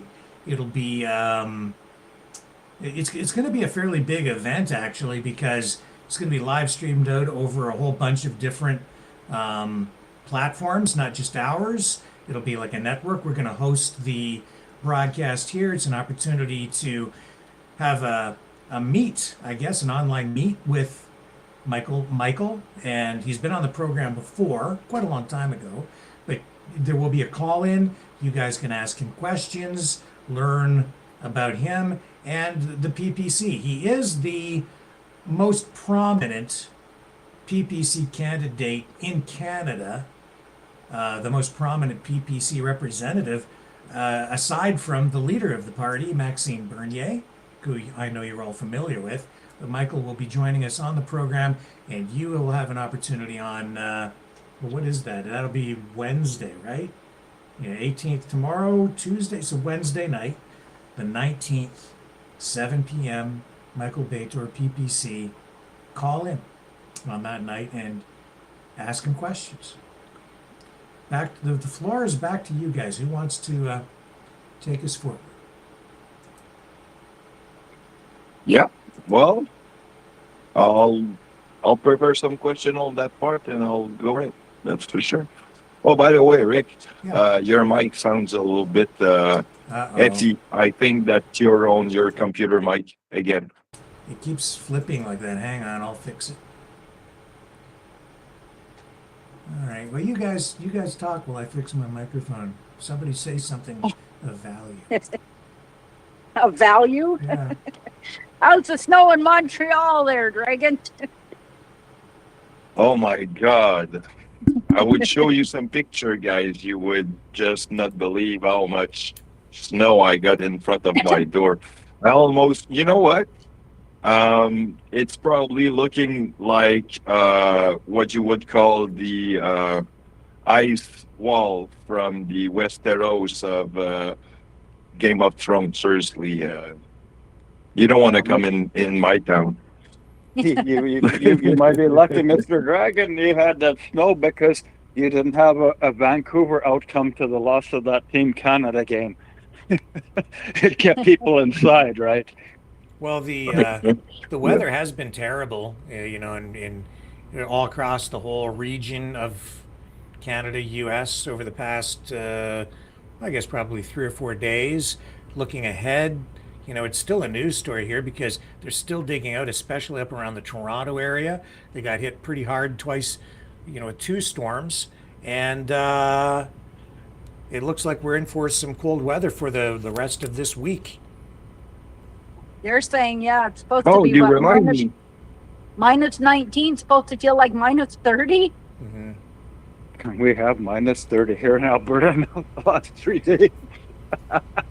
Well, that reminds me that Thursday, they were pointing at, or Wednesday, last Wednesday, they were telling us in, say, Journal de Montréal and all the Montreal news outlet that Post Canada would not do their rounds probably for the next few days because of that storm. So kind of, warning us not to be afraid if we don't see the mail coming in. That's excuse number 2 for Canada Post recently, ain't it? Yeah, it's the same thing with the schools here for the kids, right? Then they'll send you a message in the morning. Buses aren't running, schools are closed, propane is freezing, we can't run them things. And the kids are probably going, we're so disappointed. I remember back years back that you Yeah, of course, they didn't get the message on the email or the text. You'd get the old party phone line would ring, and you'd have a neighbor telling you about it. But boy, I used to love those days. When I lived in Timmins, we had the cop would come around with a loudspeaker because you're up there in the middle of nowhere, right? So the cop would come around early in the morning with a loudspeaker saying there's no school. Oh, what a blessing for the kids. Yeah, they'd be so disappointed, right? Oh, we always were. Oh, yeah. Yeah, well, my mom used to listen to radio in the morning, and as soon as she heard the name of my school being out of whatever because of a snowstorm, because she didn't want it to let me at home. I mean, I was too of a mitzy little guy to do that. Yeah, but we grew up, oh, I did. I grew up in a generation where kids were seen and not heard. And if you were in the house, that was a problem.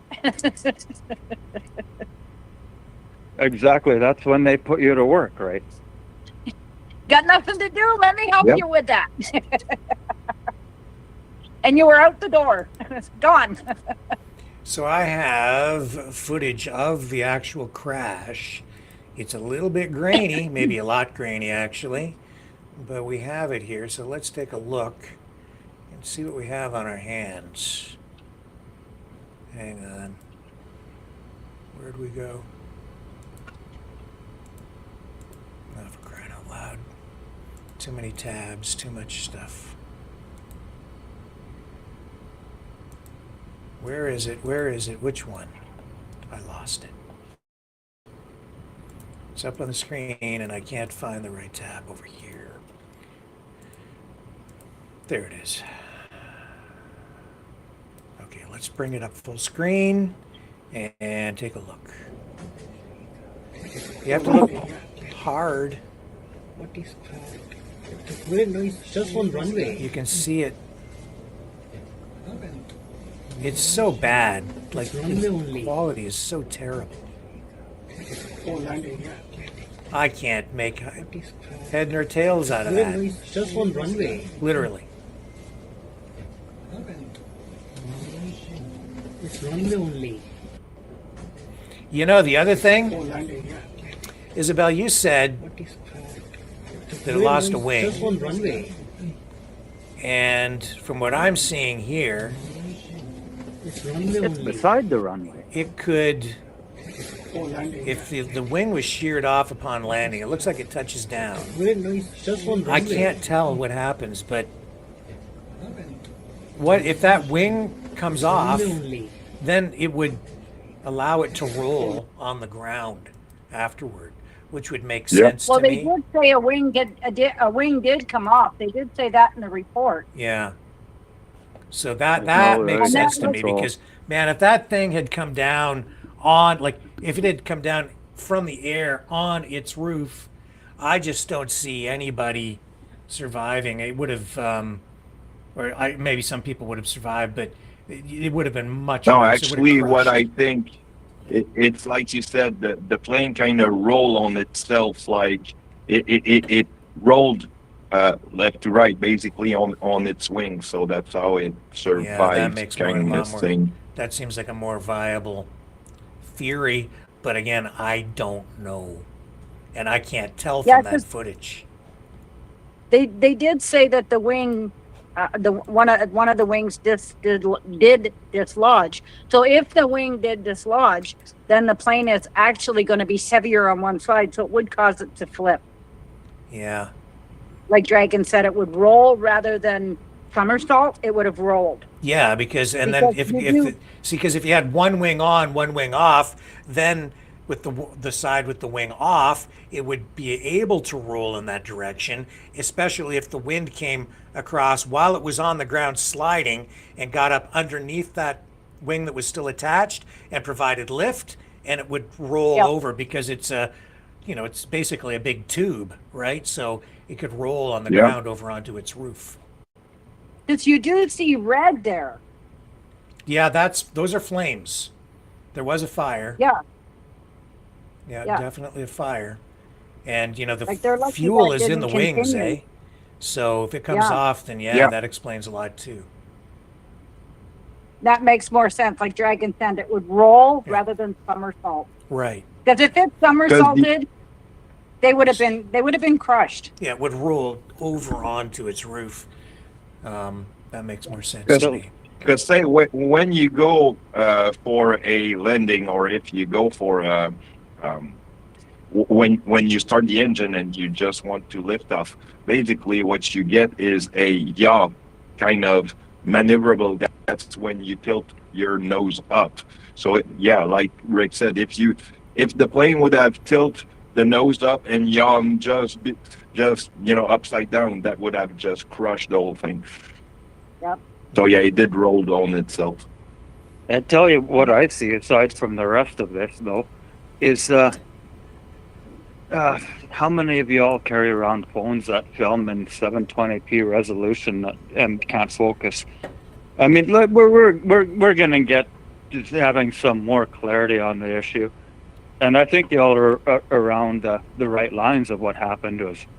Maybe there are multiple things that caused it, but they were, like you can see, they come in that low, and there's no controlled drop. They're basically barely touching that thing when they even do land, right? So yeah, there might have been stuff going on even before they had to fight that wind, and hopefully we'll see some better footage coming on, because I don't know, from what we see right now, everything is very indecisive. You look at footage like this. I'd say it's a You know miracle. what I don't notice? What I don't notice is I don't notice the landing gear. No, they were not in control of that plane when it touched down. Whatever happened before, It's because they grainy weren't even footage. able to fight it. You see an aircraft land on we see on the the tarmac, usually it's a controlled descent. It's not you touch the edge of it and glide across the rest of it, barely trying to hang on. Like, and if that's what's happening, you're fighting already conditions on the ground that are difficult. But if you had something happen already in the air that hinders you from doing it, well, you've got a slim chance, right? You're praying. Yeah, because even looking at this before it even touches, like you would think that the landing gear was down, which would have brakes, right? But Or at least with be in the right way it's direction. coming in, with the way it's coming in, it doesn't even look like the landing gear was down or their brakes, because of the way it's sliding in, and possibly the wing coming off. Like it makes you They wonder. duff into the snow at the end, looks like. Yes, but even with the plane upside down, you don't see any wreckage of the landing gear. Yeah, well, I don't think they had control of that thing. And like Dragon said, there might have been something going on even before. And if there was an icing wing or something like that, or even worse, a mechanical condition before they touched down, then they really had a struggle there. Oh yeah, definitely. We can just be lucky, Be lucky that more Security-wise, people I know didn't get that hurt. our plane are really well, how you call that? Just before It's an inspection. when you It's look always into the done plane well. before.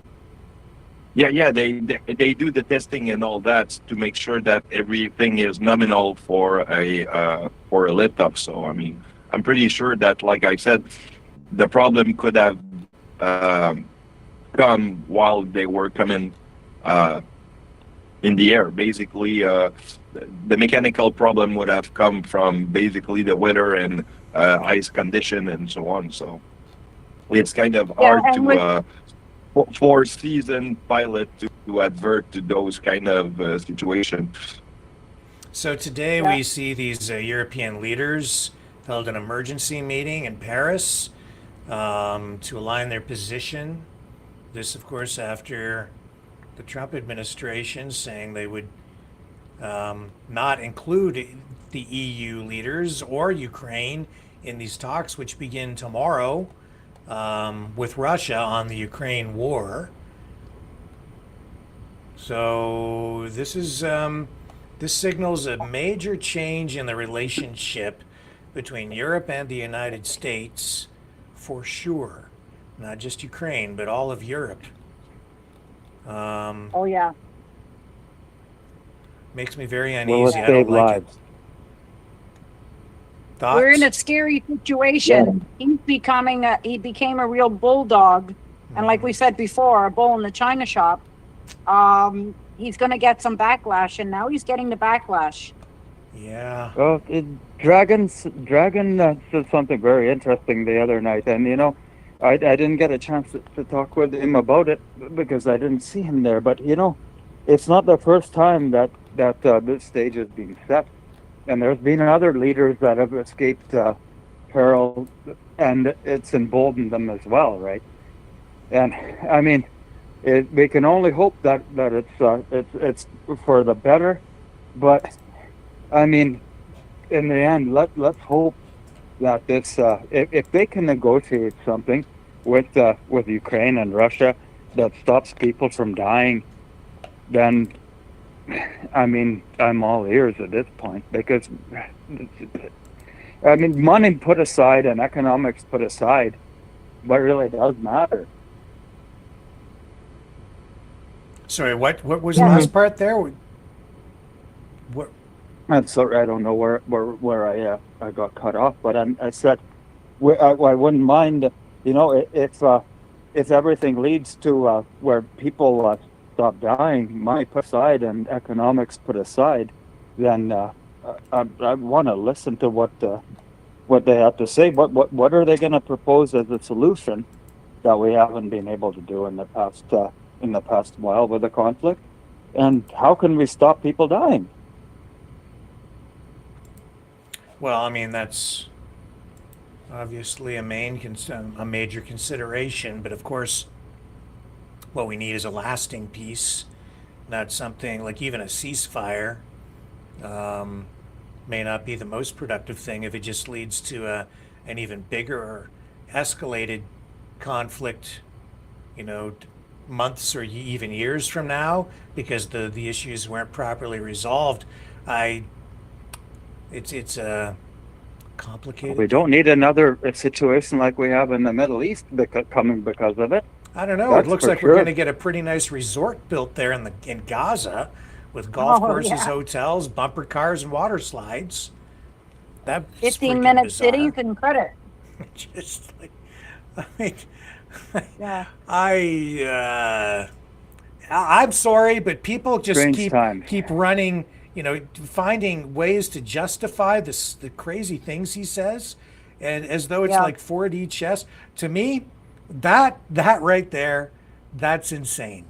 Just the way he said it, the way he's rolling that out, and well, he's a troll, right? The injustice in what he said.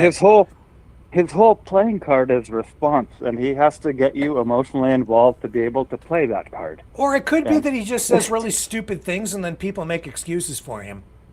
It could be that too, because that's pretty stupid. He's in control at that point.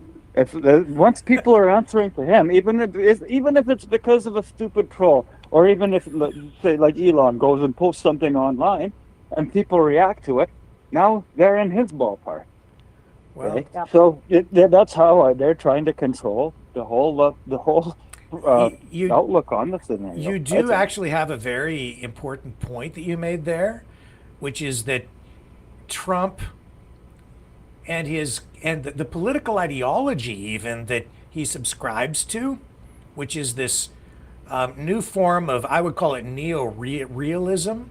It challenges people's perception of reality. When they say it's realism, what they're really meaning is that in many respects they recognize that politics, countries even, are just constructs, a psychological or a mental construct by people, and so you can actually construct a reality, which is to say that he's conditioning people by saying things like, we're just going to own it and build a resort there, and we're going to turn it into the Riviera of the Middle East. So he's getting people used to the idea. Or with the Gulf of America, he's actually showing that once the idea is in your head, then you just dwell on it, and now That's you're right. dwelling on their terms. So even what Right. John was on earlier talking about General Vallely, his area of specialty is in psychological operations, psyops. He literally wrote the book on psyops. His record, his history going back to like the 1960s, and he says right in that paper that he wrote for the Pentagon that he tried to get them to adopt, he says right in there that the United States, using these psyops, will these concepts into reality.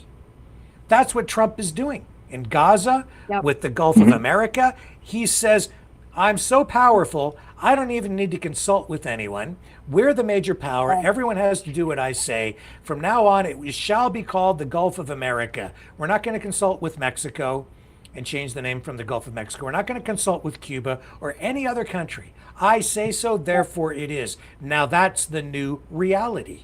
That's political realism in its most twisted and authoritarian form. If it's adopted en masse, you win. Right. Yeah. Well, And this is the thing, though. I can don't. tell you some. Oh, sorry. Go ahead, Dragon. No, go ahead, Dragon. All right.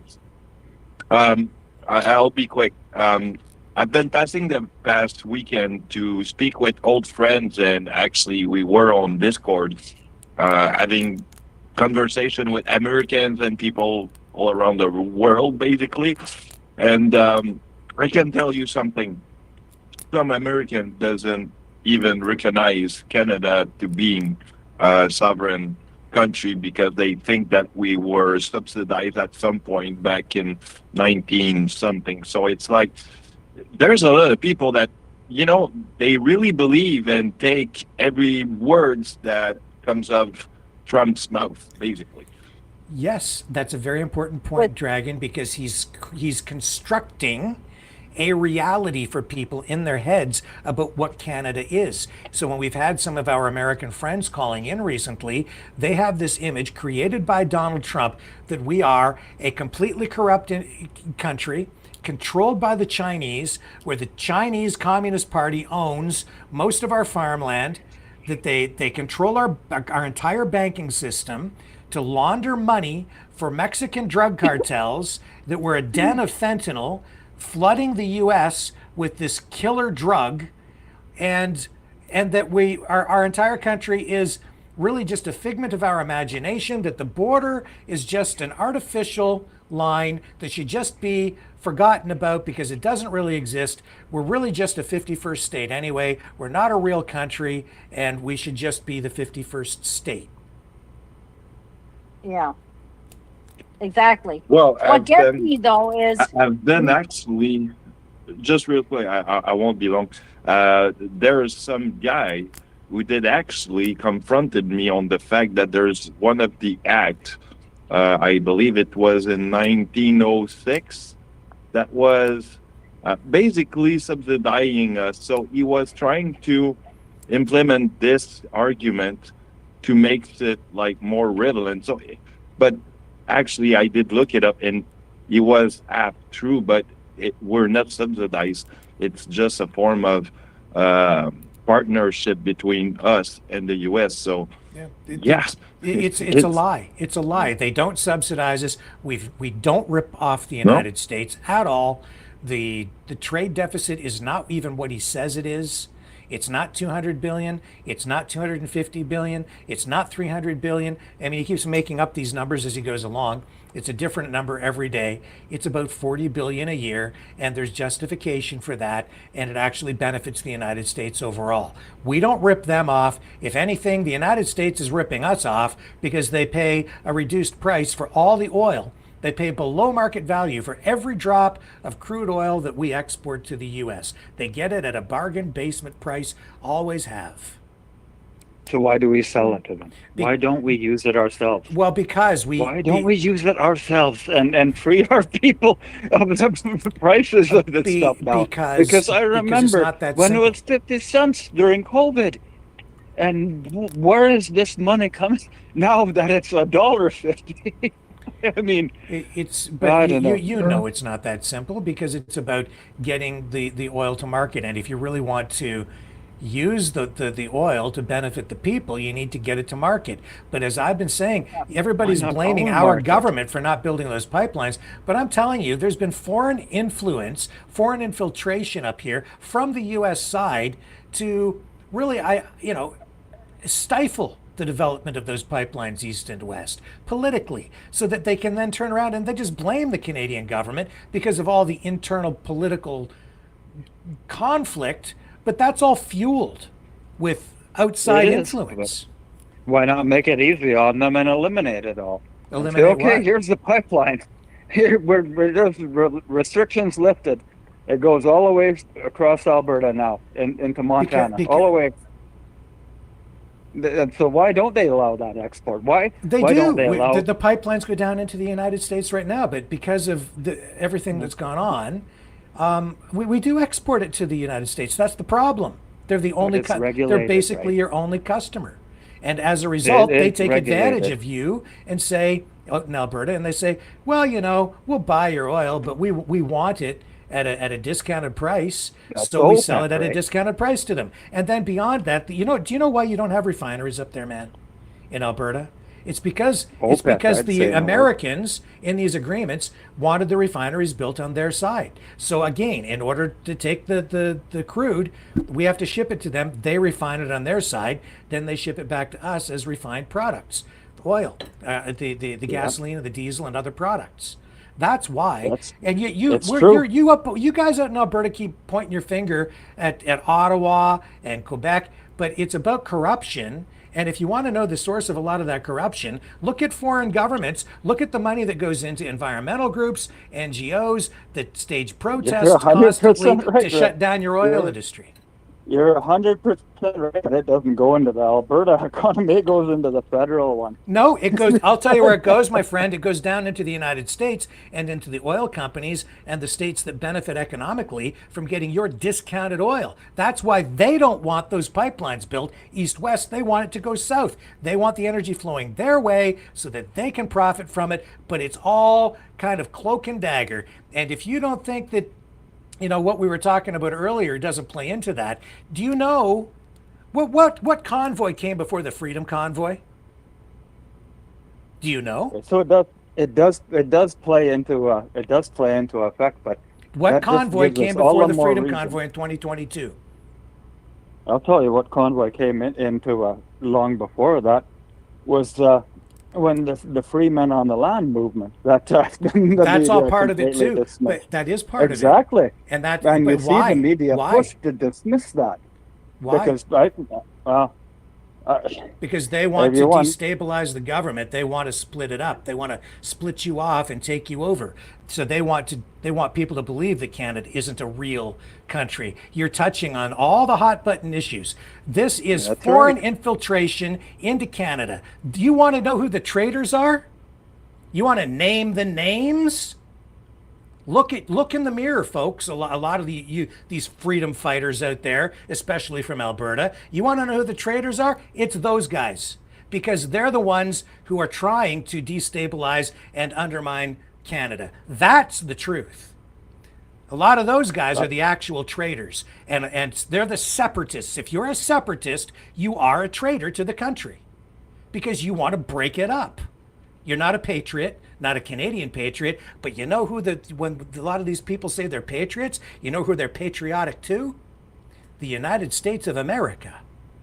Because they want to split off and join Canada as the 51st state. So I come back to my question, which I posed to you just a moment ago. What convoy came before the Freedom Convoy of 2022? Well, I won't be able to answer The that. United but We Roll Convoy of 2019 started in February of 2019. What was that about? It was all about the oil industry in Alberta. And a lot of the same people, including Mr. Pat King, was involved in that convoy in 2019. A lot of the same people that got involved in the Freedom Convoy of 2022, which was presented to the Canadian public as a protest against medical, COVID mandates, in reality, a lot of that was it's the same damn people that were involved in the oil industry protest of 2019. And it was the same scenario. It was a trial run, my friend, for what happened in 2022. And while the majority of people were there, many things can be true at the same time. Yes, it was an organic protest for the vast majority of people who showed up. But at the heart of that, there was this core group of people who are out there because they want to separate from Canada. They want to destabilize the country. They were there to take advantage of the anger around the COVID mandates at the time. And if you want to know why the Canadian government was afraid, it's because they saw within some of those people a legitimate threat to the existence of the country, to the government. Because you had you've people just who are, justified the Emergencies Act. that's during why COVID. you got the Emergencies Act. And then we all, and I was among those people, were all blaming Trudeau for invoking it for no reason, but there were reasons for it. And if you want to, blame somebody for the invocation of the Emergencies Act / War Measures Act at that time, maybe we shouldn't be looking just at the government, which I still blame because I think it was the wrong move and it was a bit of an overreaction, but the threat was real. And if you go into all the documents that Justice Rouleau had posted online, not just the stuff that was released during the Public Order Emergency Commission hearings after the fact, you can find documentation into all of this to support exactly what I'm saying. If the government responds to threats or to problems, and they responded to an actual threat That's right, but they won't tell you what the threat is because they fear to embolden it. And that in itself tells you that it is really a legitimate threat. No, right? They don't want to. You're saying what? There wasn't a legitimate threat because why? What I'm saying is that they don't report on these facts in the media because that gives clout to what's going on. It gives people reason to research what's going on. And it might draw people into that movement, right? No, they didn't talk. They don't talk about it too much because it would be perceived as it's a diplomatic hot potato to sit there and have the government then say, you know what, there's this, I'm going to just throw it right out there. You have this general from the United States involved in intelligence gathering, talking to Freedom Convoy organizers from his home in Montana, giving them direction and encouraging them, and then reporting directly back to Donald Trump. John is actually very right. If that isn't an existential threat to our sovereignty and our country during the Freedom Convoy, if that isn't justification for the invocation of the Emergencies Act, I don't know what the hell is. You have a general reporting back to a political leader in the United States and providing intelligence to the FBI, the Department of Defense, and the CIA in what can clearly be seen as potentially a color revolution unfolding on Parliament Hill at the time. And if you can't see that that's a potential existential threat to the very country that we hold dear, to our government at the time, that is a legitimate threat. But they don't want to talk about that because if they put that out there in that way, you were sitting on the globalist response. This is political reality, folks. You've got our government. If they say that out loud, that then becomes an international crisis. That is an ethical problem with General Vallely. That is an international incident. There's a reason I didn't talk ramifications, which could then precipitate some sort of a response from the United States, because then we are saying that we potentially have some sort of a possible invasion imminent, or that the government on some level in the United States is creating the conditions for the overthrow of the government. In Canada, our best, our top ally, a superpower right on our border. So what the hell are they supposed to do? I'm getting it now. I understand, and I see it. Like, John's right when he calls in and draws this to our attention, because this is the classic playbook by superpowers, whether it's the United States or Russia.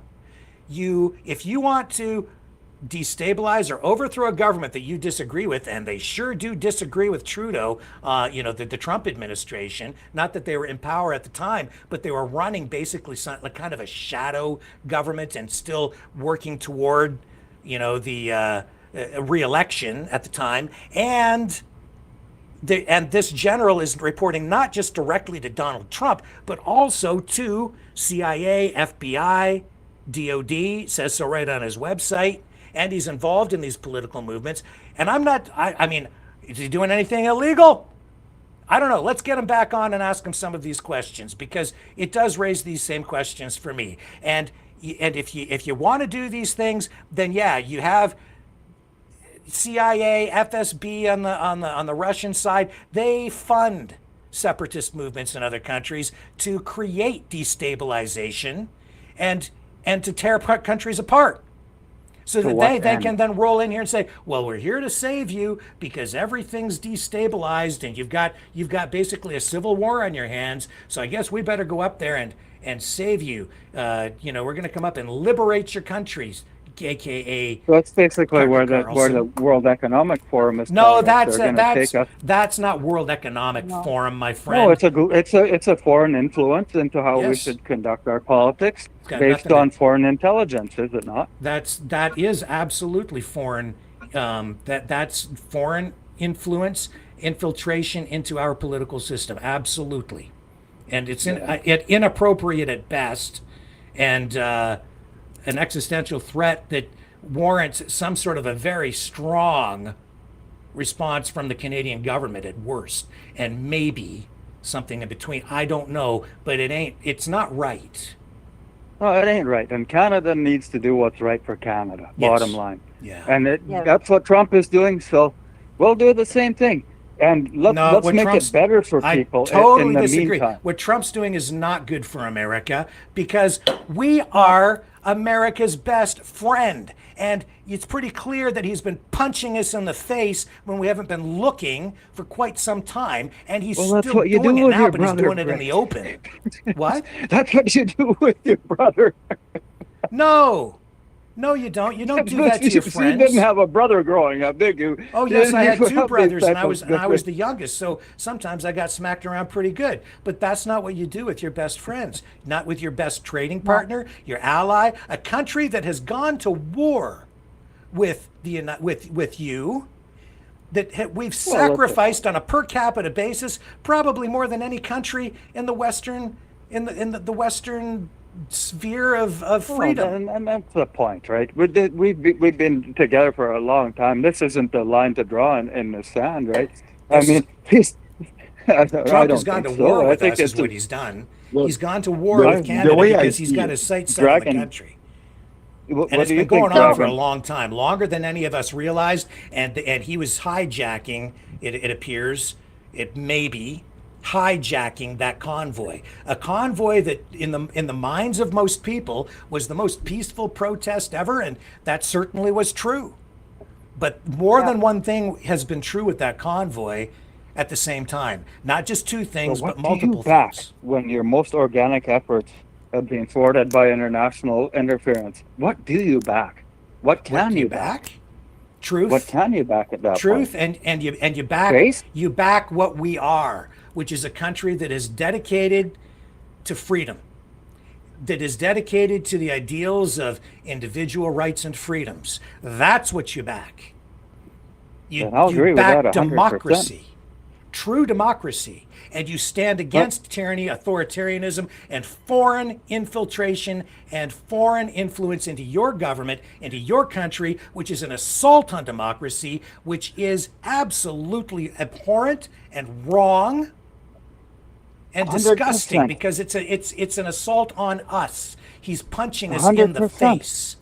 But when a lot of this information comes from foreign intelligence agency like Mossad and the CIA and FBI, what can you take on face value as a Canadian interest? When you're How getting the hell fed did this Mossad information get from involved? foreign interests, Just take Mossad From right all- off the I'm saying table. global. Mossad has nothing to do with what we're talking about right now. This it is because they take no, it federal doesn't. government- It's take your anti-Semitic Mossad bullshit and just It has put that nothing to do aside with for the- now. with the You can go do your Semitic- Mossad rabbit hole crap later. What I'm giving you is Rick, it has verifiable. nothing to do with one agency. It's the fact that they're going from all of the globalist agencies and taking that information into context. This is Donald J. Trump. That's what this is, my friend, and political and this neo-realist ideology. He's the process of taking over the country is happening now. That's not, and yeah, it is the New World Order. All right, but it ain't what people were thinking. Just in a different fashion. Well, I've just laid it out for you. This is what's been going on. So take it for what it's worth, but take your Mossad crap and save it for another day. That's not got anything to do with I this. didn't single them out specifically, Rick. I just labeled them as one of the many organizations that Canada is getting its news from, as far as when there are foreign ministers that try to be brief on, on was the what's CIA going on in giving us intelligence. the proper That's information? just What was one going on? of the. You know, the problem is too down in the CIA States isn't, right now. They have a FBI completely isn't. They're all playing dysfunctional it up. system, and right now you've got basically a democratic coup that has taken place down there because it's not just a change of government; it's a purge. It's very reminiscent of what happened during, after the Nazis took charge in Germany prior to World War II. When they took control, they purged their public service, their entire system of government, putting in only people that were aligned ideologically with what they thought. And it's the same thing that Stalin did, and Lenin, when the communists took control and formed the Soviet Union, and then later Stalin. There was a purge that took place. This is not just a change of the guard. It's not a continuation of what has been. The United States that we've known. This is completely different, completely new, and that's why we are under attack up here. This is a complete geopolitical realignment into a more of a carving up of the world into hemispheric spheres of control by the great giant superpowers, China, Russia, and the United States. And Canada is one of the crown jewels in all of this. It certainly is for the United States. And we have to know where we stand on that playing field. Where we stand is right on the edge of losing our sovereignty, our country, our right to self-determination, our country. We're on the precipice of having it all snatched away from us. Our destiny, our children's future, it's all about to be taken from us because some people, especially a lot of the people out in your neck of the woods in Alberta, are ready to give it all up for what they think they're going to get, which is some sort of a crazy tax break. Well, the thing that struck me the most is that the one person that said that Canada has no culture, has no identity, he's the one that's speaking for us right now. Well, so where do we stand? This is, that's the problem on the other side. I make no excuses for the things that he has done and the mistakes, the stupid things he said either. So there is that. But right now, my friend, there is one serious threat to the country, and it's coming from one place, and that is south of the border in the White House. Yeah, and that's the truth. I mean, and that there's no denying that. The United States poses an existential threat to this country right now. Who wants to save Canada? Yeah, I tell you though, the first way the idea gets into your head is somebody trolling, right? and It's then not. it starts to take form a little bit more. How many But times does he have to the say whole he's not point- kidding? How many? Yeah, but He's not trolling. You emphasize Wake the up. lie, right? If you repeat the lie enough times, people believe it. We've learned that before. Yeah. But, man, my But that's friend, where he's we not need lying. to take a stand. We do need so to take we a stand. need to know where we stand, and we need to go back to our cultural values. And we know what Canada is. It's a bunch of hardworking people doing their job every day, working off of the land that God has given us, and making prosperity. That's all there is to it. It comes down to We this. need to go back to self-sustainability. There's one thing that we need to do, just one thing right now. All these other things, put them aside. All of our differences, everything that we disagree on, just put it to the side for the moment. There's just one thing that we need to do. We need to save our goddamn country. That's it. Yeah. That's it. It doesn't matter if you're a liberal, a New Democrat, a conservative, a Green Party person. I don't care if you're a communist. I don't care what you are. If you want the right to self-determination, if you want to continue to be able to vote, if you value anything that we have up here at all, there's just one thing. Put everything else aside and just get behind saving the country.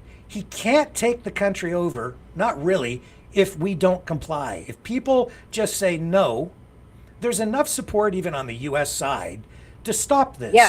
But if we just bend the knee and go, oh, well, I guess it'll be okay. We'll get a tax break and we'll have the U.S. dollar. You think he's going to give you, exchange dollar for dollar at par, your Canadian dollars for U.S. Think again. That's not going to happen. You don't even know the terms of the deals yet. The deal that he's going to make with Canada. I don't want a goddamn deal. I don't need a deal. I want my country. Right. So hands off Canada. Simple as that. That's it. You know the old analogy of wrestling with a pig, right? You don't come away smelling good after wrestling with him, even if you do win. And the pig knows it the whole time. So, I mean, we're at a point where we have to find our ideals, what we need to back as a country, and say, look, we stand up for this as a country. This is what we believe in. We don't believe in all of this stuff that you're trying to push. I don't know. That's another can of worms getting into all of the woke stuff. But to stand on our own 2 feet and say, look, this is what we are. This is what we're doing. Like it or not, this is how it's going to be. And we're going to develop our resources. We're going to use our resources. And whatever your export nonsense is like, if you don't want to deal with us, don't deal with us. We'll keep it. And you can do your own stuff. Let me tell you. There's plenty of other countries. There's China. There's Japan. There's India. Many countries that'll deal with us. We don't need to be except that he's not going to want us to deal with China. And if we expand our trade with China, he'll say that's an existential threat to the United States, that it's a security issue. So he'll try to prevent us from doing trade with China or other countries. Why do you think he's really ramping up all the China fear right now? That's what's going on there. I mean, there are problems with China, but that's part of what it is. And I'll tell you where else this is going. And I've seen this. I told you 2 years ago this was coming. I told people over 2 years ago this was coming down the pipe. And you know what's coming next? They're gonna. All right, let me ask you all this. Everybody in the chat, everybody here, everybody on the screen with me right now. Are you Nazis? Nope. Anybody? No. Anybody here a Nazi? No. I don't believe so. No. I wouldn't identify as one. Yeah, put it in well, Canadian terms. if there's a referendum on this issue and Canadians vote to keep their country, I guarantee you, this country will be painted as a Nazi state, a Nazi nation, and that will be further justification for what they want to do up here. You mark my words, it's coming because it's already started. But they've already stated that we're a terrorist country. Yes. And they've said it numerous times, and then having that guy in Parliament sure as hell didn't help. Which was Rocha in my view, that whole thing was a setup. That was a setup, and Rocha took the fall. Yep. I wouldn't give them the something credit for being that smart. Oh, they're that smart. They can't Oh, run. this They is a can't very ma- sophisticated psyop. For psyops, maybe, as far as running the country. Oh, No. setting that up was so easy. So easy. Oh, and They the went out, fact they that they put identified it on that the, on the, guy. on the poor, They identified that lady. guy. They've got foreign influence. You keep people saying it's China in our government, and there's some Chinese influence in there for sure, but there's also American influence right in there, right inside our government. And I guarantee you that there were people who set that whole thing up, and it wasn't that hard to do it at all. No. They had that ready to go. The information warfare that came out immediately, that day. They definitely identified the convenient opportunity. That's for sure. It was all, That's a all playbook, done. isn't it? They had images of Yaroslav Hunka on stamps for the PSYOP. That wasn't even true. That they made those up. There was a whole propaganda campaign that flowed after that. They were ready for it. That was Russia. That was the U.S. They were. I'm telling you, man. That whole thing was a giant setup. And you mark my words. I'll say it right here, right now. If it comes to that, you can hold my feet to the fire on this. They're gonna say Canada's a Nazi nation. If it comes to a referendum, He already said it. Putin, when he interviewed with Tucker, told you exactly that. He told you. He mentioned Canada in the list. See, literally the first country. So you got it. So we And got it's not the first time that the mental conditioning is being put into play. Right? That's right. I'm telling you. That's why I'm telling you that's where it's going. And then they use that as further justification because they have to denazify us. You see. That's right, but let's not use it as the excuse to be blind. Let's take advantage of the situation and build Canada better because of it. It's gonna. Well, what harm can come from developing our own resources? Nothing. I'm 100% behind you with that, man. I'm with you there. The thing is, though, we only get to do that if we save the country. So we got to get behind that first and thwart this thing. And people are pushing the made in Canada, and they're pushing self-resource and self-reliant. And I hope that take it 100%, 100%, and it's taken this existential threat to cause it. Here's the key. Yes. Here's the key to our survival. This is the key. Is everybody listening? Because I've got it figured out. Sure. We are on our own, not a significant military power, but we are a significant economic power. We are a G7 developed nation. And we have massive resources, which also makes us a powerful economic nation heading into the future, like a world superpower economically. But we need support, and we can't stand alone because no nation is an island. So where do we go for support? Not to China, because that will be seen as a immediate existential threat to the United States. Can't do that. It's a trap. You know where you have to go? Back to our roots. Where do we find that? The exact opposite place where all these people who are telling you your country is a myth want to take us. The opposite place, the UK. We have to go back to Britain. And because we are still a Commonwealth country. And in that regard, we actually have a longer history than the United States does as its own entity as a nation state. We're much older because we have a shared history up sort of to that point, up until 1776. Then they split off. We must not join them. We need to, in the long run, we need to strengthen our ties with the monarchy and the UK. The monarchy does not dictate what happens with our government. They rubber stamp our legislation. Yes, it has to receive royal assent. But the people who would have us lose our country, these sovereign citizens, they lie constantly and suggest that it's the monarchy that controls everything. No, it's the monarchy that is our insurance policy, always has been and still is. This is the way we save our country, to preserve it so we can move forward and realize our destiny as a nation. We cannot sever our ties to the UK to join the U.S. because we will lose our sovereignty. If we keep our ties to the UK, we preserve our sovereignty because we have those ties already. And you see, we do have sovereignty. We do have a constitution with our ties historically and politically to Britain and the UK. That's why we are so And much therein stronger lies than the we problem. stand alone. Because really, our sovereignty has come from the Creator and God, and not from any monarchy.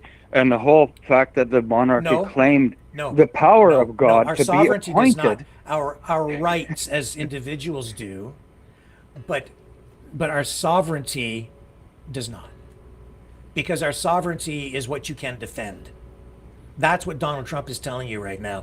You don't exist as a country. You're just going to have to be a state because we, the United States, the Trump U.S. is so powerful that we dictate, and we're just going to take you over, and there's nothing you can do about it. And we're going to do the same thing in Greenland, and we're going to do the same thing in Panama, and we just did it with the Gulf of I want to let Mexico. somebody else talk. That's it. Because the USA left in 1776, and they separated like a lost piece of the jigsaw puzzle. They want the rest to be like that so that we can be dependent on them. Right. That's how I see it. Yeah. And that's not going to happen. If people realize this is the goal, and we see the goal, if people would open their third eye, maybe they would see the goal. The goal is to destroy us by making us feel weak. Yeah. But I don't understand why people are like, this guy's going around saying, I want this and I want that and I want that and I'm just going to take it. And nobody goes, wait a minute. Yeah. No. But maybe because of the impotence of government through the ages not being able to accomplish anything. Because they can say whatever they say, but it ain't actually going to transfer into something that happens. So this might be one of the first times with Trump that, it actually does have gravitas, for the better or worse. But it's taken this to make Canada realize who they are, exactly. You know, and now you're seeing more, and I do see some Americans who are patronizing us, waving the flag and saying, we support that, and we support you. We don't want to be part of Canada. We don't want you to be part of us. I even see it coming up from New Zealand and Australia. Other people are seeing it. Yeah. So if those people can see it, very true. Come on, Canada. Let's, other what are you colonies, of fighting course. for? And Trump has to stay off us, because if he attacks us in some way, he's not just attacking us. He's attacking the Commonwealth. He's attacking the UK. This is our strength, folks. We don't need to stand alone. We're not alone. And I would say that probably 50 plus, probably 60% of the United States probably will support us too, maybe more, because depending on how much of the Donald Trump's psychological conditioning takes hold down there. Rick, I don't want to get on a tangent, but you had a great series of episodes a while back about UNDRIP and the UN Declaration of Indigenous Rights. Mm-hmm. And so why are they even dealing with the Canadian government at this point when literally most of our property rights have been given to the Indigenous?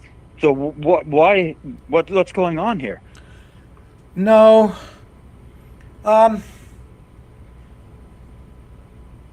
It's not. The Indigenous rights run in parallel, even under UNDRIP, to what the federal government has, because even though the federal government using UNDRIP is really integrating UNDRIP into the tapestry of Canadian law, it's not that it's just handing everything over. And in fact, I'll say this too.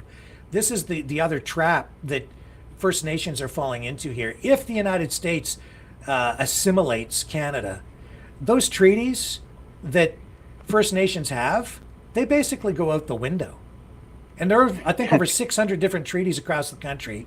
And, especially for, say, like the Iroquois, which, fought with us in the War of 1812, alongside the British Empire loyalists of the time, against the United States. their rights are dependent as a sovereign, as nations within a nation. It's dependent on the existence of Canada, which also goes back to our ties with the Commonwealth and UK. So in order to preserve your rights, while people are telling you we have to decouple from the monarchy in order for you to have your sovereignty, and saying that to even First Nations people, it's a lie. We need to preserve the country, preserve our ties to the UK in order to preserve the treaties that ensure that our First Nations have their rights as nations within a nation preserved. If you blow up the country, you blow up those treaties. And then Donald Trump gets to dictate whatever these people get to have. So let me play devil's advocate for a moment here. So if our exports were tariff-based instead of taxation-based, and the Indigenous had absolutely no effect on what they got based on the fact of that change, then it's pretty much the ultimate troll in the face of the existing system, because they would be getting what they're due through the tariffs, through the Canadian, through our Canadian system still, and they would still not be getting taxed. That's if we were to jump onto the bandwagon. Tariffs. Right? How are you characterizing these tariffs? How is it that you think these tariffs work, and would then do what? What I'm saying, to clarify it a little bit, is so right now a lot of our export goes through reservations and whatnot. It does go through the states. It does go to other countries. And based on the current taxation system, there's no income taxation on that. And you don't like living here, then you can go back. Sorry? I think I didn't hear somebody said something, but continue. Explain what you're saying about these tariffs and how you think they work. So what I'm saying, and so if we were to jump on the bandwagon with counter tariffs and all of whatnot, it's still how people are suggesting. So right now, what we've got is a lot of our export is actually going through Indigenous land, taking advantage of that, and they're not. The Indigenous aren't paying any income taxation on those exports. No, hang on. Explain what you mean by that. Tariffs are going through Indigenous lands. What are you talking about? I'm not sure if I misspoke, but I meant to say that a lot of our exports are going through Indigenous lands, and they're not paying any income taxation. What do you mean they're going? How do you mean exports are going through Indigenous lands? Explain. Well, a lot of the pipelines run through Indigenous land, and there's a well, how do you say it? They get a cut of the profit made off of it. Okay, and, all right, pipelines. Yeah, and they don't have to pay a taxation on that, right? That's not okay, but that's not. When it goes to Indigenous lands, that's not an export, though. But yeah, hear me out. That's all a loss of taxation, right? And that's a huge amount of our export that's not being taxed. So, if per se we were to move onto a counter tariff system and use export tariffs, all of a sudden, all of those resources we would be receiving income from. Where right now we're not receiving an income taxation from any of that. So, in that side alone, tariff works. It would be a consumer-based tariff. That's not a tariff. A tariff. If we have tax, I don't think you understand what a tariff is. Well, it's basically a tax on export, isn't it? No. That's what it should be. When it comes to countering it with our resources. No, you don't even understand. I'm sorry. I don't mean to maybe I can help. Okay. The way the tariffs work, it's actually quite simple. Trump imposes an across-the-board 25% tariff on all Canadian goods going into the United States. So the way it works is, say I produce Bic pens, in Canada. And then we ship them to the United States. When they get to the border, the way it works is the company, say Walmart down in the States, buys all these Bic pens from Canada Bic, right? Whatever the price is that they paid, they apply a 25% tax at the border that Walmart pays going into the United States. Then when that Big Pen is sold, it costs Walmart 25% more. So instead of $1, it now costs them $1.25 US wholesale. So then people, when they go to buy it, Walmart increases their price by at least 25%. It costs the consumer on the US side 25% more. It hurts Canada because instead of buying that pen from the Canadian factory, Walmart might buy that pen from a Bic factory in China. Or maybe they'll go to another factory in the United States where they produce Bic pens or a reasonable copy of that. Now, on the other side, if Canada has retaliatory tariffs, the way that works is then we say, well, if you're going to tax Bic pens coming out of Canada, then we're going to tax magic markers coming from Kentucky. And when they show up at the Canadian border, if that magic marker costs $1 Canadian, then at the border, the Canada Customs charges we'll say Giant Tiger, Canadian retailer, a 25% tax at the border. So now it costs Giant Tiger, instead of $1 per magic marker, it's $1.25. They put it on the shelf over here. We all end up paying more to buy that magic marker. And it hurts the manufacturer in the US because we can't buy as many. We can't afford as many. Production goes down. Everybody's suffering now. Now consumers are all paying at least 25% more for everything. And that's the way a tariff works. It's not what you're saying, what you just laid out is like it's a tax. But it's not a tax. It's all tax. But we don't get the revenue from that. Hello? We don't get the revenue from any transactions on the Indian reserves. That's what I'm saying. If you get 1% through the tariffs, it's more than what's currently being put in as an income. So what was where were you trying to take that so I can understand? Where I'm trying to take it is if we're developing our own resources, even if we're doing it through indigenous lands, if they want to put us a tariff to export or to bring the stuff in, then we'll put a tariff onto it. When we collect from it, we're going to be getting more than we have been getting before.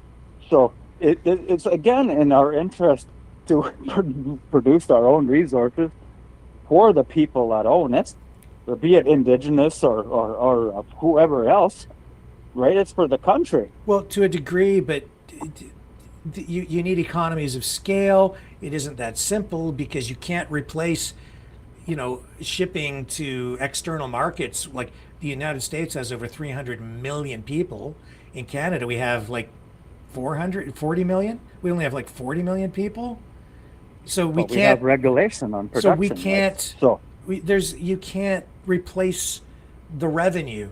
You see, you'd lose your economies of scale. We can't just keep our car factories open the way they are and supply the Canadian market with automobiles in the way that it currently is set up, because we don't have the supply chains. We wouldn't be able to produce as many models. You have a market the fraction of the size. But OPEC has done the same with oil and proven that they can regulate all of the production across multiple countries and keep it low in certain countries just to keep a good average. That's because they produce so much and they supply the world market. So they have the levers of power on supply. They can control price because they control so much of the supply. So they can affect the supply and demand equilibrium just by increasing or decreasing their production levels. Exactly, and that's the type of thing that we could do exactly the same. No, here we in don't this have. country. We don't have enough, and we have no way currently of getting enough of our raw oil, the crude oil, to market, and it's going to take some years to achieve that. Currently, is your basically your winning point to everything is we don't have that infrastructure, and we need to develop that because that's what gives us strength. And again, we're not going to find it anywhere else but in our own country. Sure, I'm not disputing that. The I'm problem- all for it. Go ahead. The problem I see is that we've been so friendly across the border that we've actually screwed ourselves. Mm-hmm. Yes. I mean, like I said, I used to work factory, and I've seen 5 factories in London alone for Siemens shut down and go to Mexico. Yeah. So, and this is the thing, we've been so easygoing and saying, oh yeah, we could do that. That's going to work out. And now we're in the situation where we are. And I've seen this years and years ago where companies were shutting down and leaving and thinking, oh good, the market's better there. It's cheaper to produce it there. Yeah. But you're cutting your own risk doing that. Mm-hmm. And that's what we've done.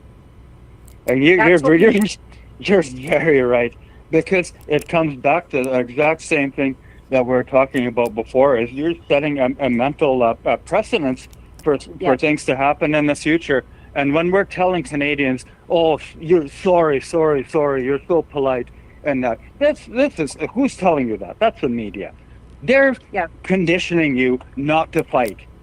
Literally. They're conditioning you not to be, aggressive towards anything in your face, because they're telling you who you are. And we don't need to be told who we are. We have our cultural identity. We've grown up with good folks that have taught us that. Darn right. We don't need to be told by the federal government who we are, or anybody else for that matter. So are you on Team Canada? What is the new... Heck yeah. What is the car company, and is it Nissan that said they were going to leave the state? Oh, did Nissan say they're going to leave? I don't know. That's what I heard on one of the Fox reports, that Nissan said they were going to leave the state. I don't know. I didn't hear that. They were considering leaving the States because of all the tariffs. Oh, well. Which would be great. I mean, we're starting to learn that we need to be self-sufficient. And we're starting to learn, but like you say, Rick, this is going to take years. Yes. And he's got us right now by the low-hanging fruit, shall I say? So he thinks, but he is wrong. Yes, he's wrong, but he's putting that in people's minds. Mm-hmm. And I don't see why there's no rebuttal to this guy. There will be. It's coming in a major way. I mean, okay, Greenland is taking a stand. Mexico is taking a stand. Mm-hmm. And so we have allies. Look, we do have allies. Just Canada and Mexico together. Yeah. We can hold him to account. Look, Canada and Mexico together, I think we make up about 40 to 45% of all the products that go into the United States. If we stand strong, just us two together, and say no, it's not going to be like this as we head into these new USMCA trade negotiations. There's so much leverage there that we can make him cry like a little baby if we really wanted to. Please him. He's in the middle, right? Yep. They're in the middle, and I did see the president of Mexico when she came on. She was very stern. Oh yes, it's rightly so. She's not going to back down. Yep. And we don't want to hurt the U.S. We want to trade. No. Go ahead. Who's over there? Who's the new person? Hello, Rick. Hello. Who's that? It's Rimby John. I had to call in again. Team Canada welcomes you back, sir. Well, thank you, sir. Just a couple of things to clarify. I'm part American. I'm embarrassed. My family came up from Hinder, Minnesota in 1918. Mm-hmm. And, we had a very successful thrashing business with 3 Norwegian brothers. And my grandfather left them for Canada. Thomas Alexander. Oh my God. We came up here. And there's a reason, Rick, we came to Canada was probably for a better life. Mm-hmm. And my friend from Alberta, I'm assuming Indigenous, 21% of the oil and gas in Alberta, it's privately owned. And 10% of that is by Indigenous nations like Ochi, Hobima. They got casinos here. They're doing very, very well, and they've been treated okay. And I mean, I'm just Team Canada. We have our own internal problems, but we need to work it out as family members with no provincial trade. We need to treat each other with love and respect, and we got to stand for Team Canada, Rick. Thank you, John. I appreciate that, and I agree with you. Yeah, I agree Amen too. to that. Yep. And Dragon, I love you, my friend. The big bear hug, grizzly bear hug from Banff, Alberta, my friend. I love you guys. I really, really do. And I think a lot of the issues, Rickster, Maverick News, between Quebec and Alberta have been political, federal propaganda. I met lots of people from Quebec on the freedom thing, and we're all on the same page. We just want a better Canada. We want a better Quebec, a better Newfoundland, a better Prince Edward Island. We want a better Ontario. We want a better BC, Manitoba, Saskatchewan. We got the greatest country in the world, my friends. God bless the United States of America, and I do. May God bless Canada. We are so wealthy with our resources. We can go it on our own. Forget the 1,900-pound orange orangutan. Yeah.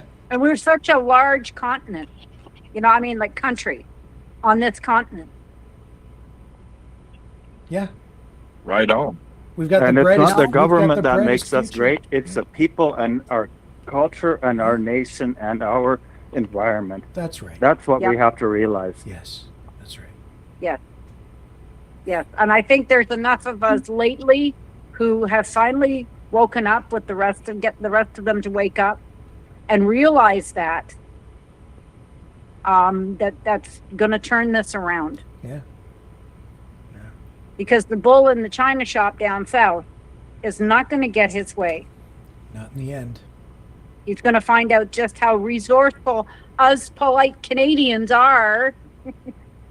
Yes, and Well, but you know, Isabel from Alberta. I don't know if Rick mentioned Brian Lilly from Toronto Star had an interview with Steve Bannon, and whether you like Steve Bannon or not, he's got a huge amount of respect for Canadians. We've sacrificed more in World War I and II than any other Americans. He's got a lot of respect, and a lot of this is a lot of Trump kind of horse crappy that he's pumping out there. And I mean, we're much stronger together. But treat us fairly, with dignity. We're the little brother, big sister. Treat us with respect. Our Indigenous. Just treat us in a proper manner. This could have been approached a very, very different way, but I think there's a bigger thing going on, Rick, behind the scenes, which you'll probably explore later on in the future. I think there's much, much more going on here, boys and girls, than we realize. I really do. Canada's in play. Russia wants to take us over. China. It's not just the orange orangutan in the White House. This thing is a much, much bigger thing. And Rick, again, I love you so much. You are a true Canadian, and I know you're going to die for this country. You put your life on the line. I don't want to die, for this though, country. John. I'm living for the country. Okay, can we leave it there? Thank you. Can I be a living martyr? Does that work? Sure. As long as I'm not behind bars, I don't want to go there either.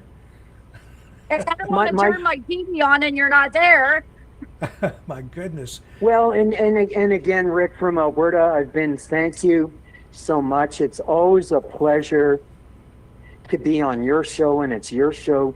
You've given Rickster a voice from Alberta through Rimby John Scotty. You've given Alberta a voice. Am I on the money most of the time? I think I am. Boots on the ground, on the street. Brendan Kennedy, Brian Howell in Kingston, our new friends, Brendan from Innisfail, Isabel Dragon. We all have a different perspective, but you know what? We are together, Rick. We are Team Canada, my friend. We are sovereign dominion. We are stronger together, and we just are. And God's blessed us with our guardian angels. We are stronger together. We are much stronger. We are. And we're Yep, strong. we are. We're stronger when we're together with the United States too, but as a neighbor and an ally, not as a 51st state. That's right. Indeed. Amen to that. Who else jumped in during their fires with our water bombers? Well, it goes beyond that. It's like, who's there? Wasn't any of the at- countries they gave sanctions to or aid during war, that's Yeah, for sure. like who's there at the table internationally when you need help? Canada. Who helped as a separate nation state during the Iran hostage crisis? Who got those hostages out? Canada. That's who did that. That was Canada. That's because we love the United States and the people of the United States, and we've always been there with you together. And it can be thus heading into the future. Let us remember that and work toward that with mutual respect. And together we are stronger as a neighbor, as neighbors, and as allies, not as an assimilated entity within what this perverted, aberrated vision of the future that is being presented to us by Donald J. Trump is. No. Fight But for I do see some of the unions down there, the car union, are disappointed with this because they see what's happening, even though they backed him. Yeah. But Rick, you got to remember, I talked to my Lutheran friend in Morrisburg, Ontario all the time, Volker Gritzner, and he says, rapacious capitalists. That's what Americans are. Rapacious. And I had to look the word up in the Webster's Dictionary. Rapacious capitalists.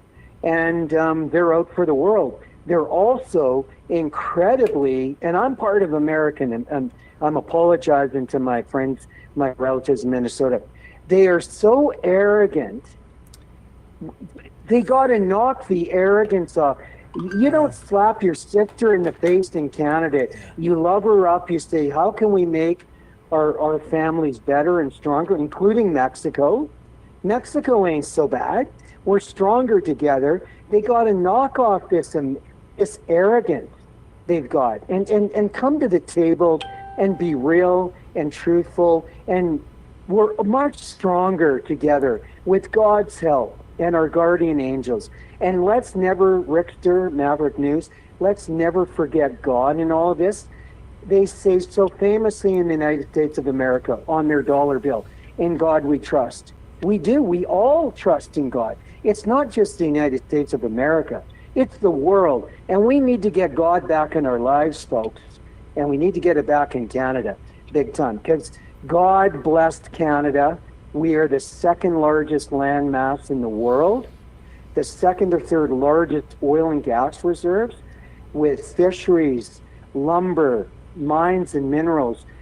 Canada would not be anything without British Columbia, Alberta, Manitoba, Saskatchewan, Ontario, Quebec, Nova Scotia.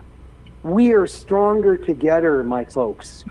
We really, really, really are. And Ralph Klein, my famous premier in Alberta, when all the premiers got together, Ralph was always the guy that got everybody together at the end of the day. And you know what they had, Rick?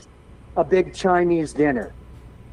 And brought everybody together. And we need to get back to those basic family values. Well, guys, I'm sorry with my sermon tonight. I love you guys.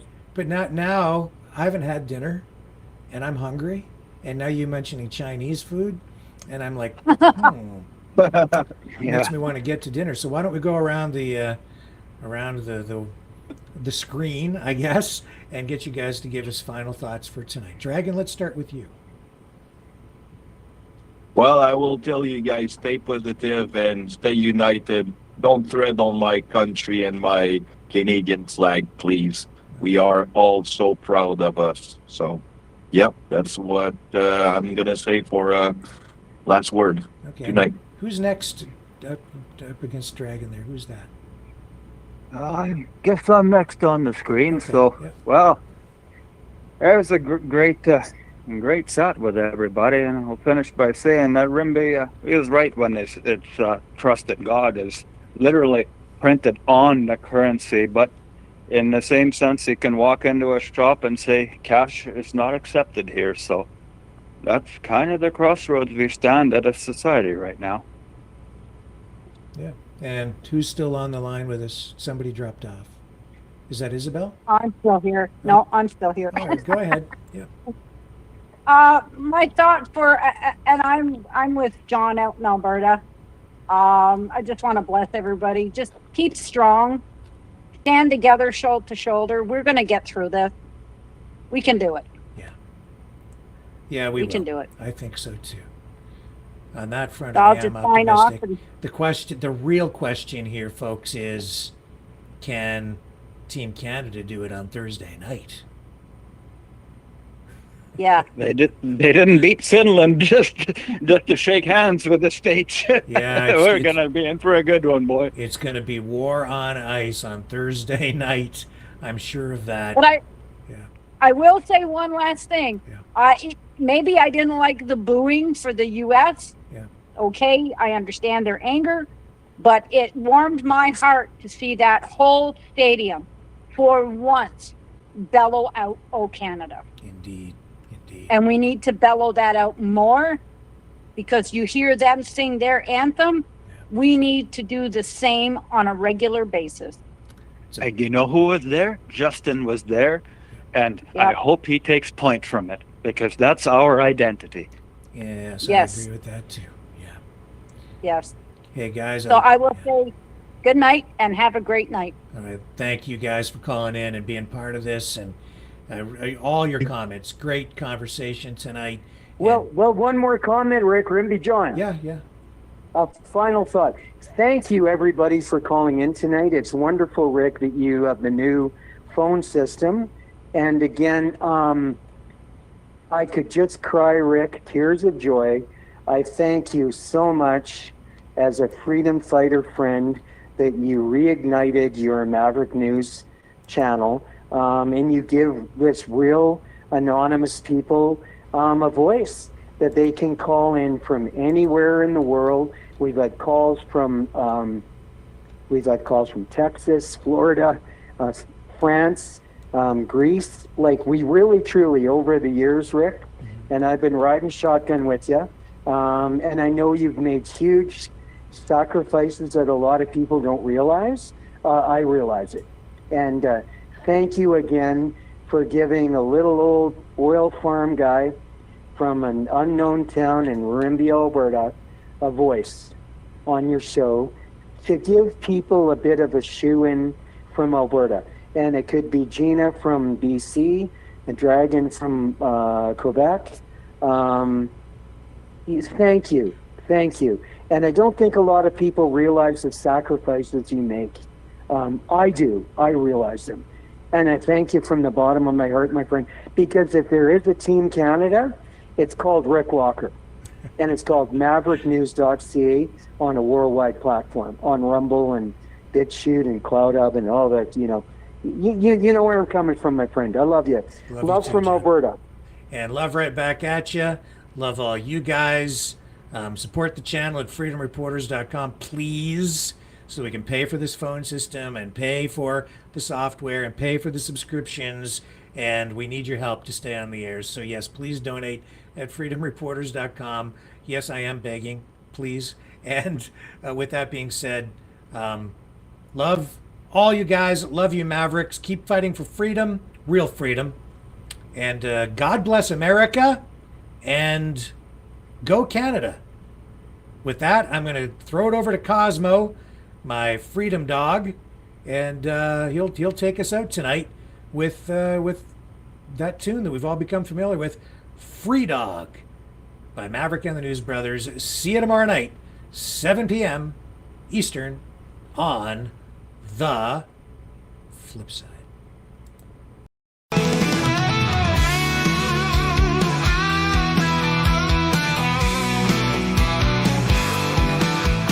I heard old Cosmo howling last night up on the hill where the moon shines so bright. He was singing a tune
When you're feeling lost, just think of Cosmos Run. Remember his spirit, his freedom, his fun. And maybe one day, when you're feeling low, you'll find your own freedom and let your spirit go. If I leave here tomorrow, would you still remember me? Cosmos free, running wild, wild as the wind can be. He's a free dog, he's a free dog, he's a free dog.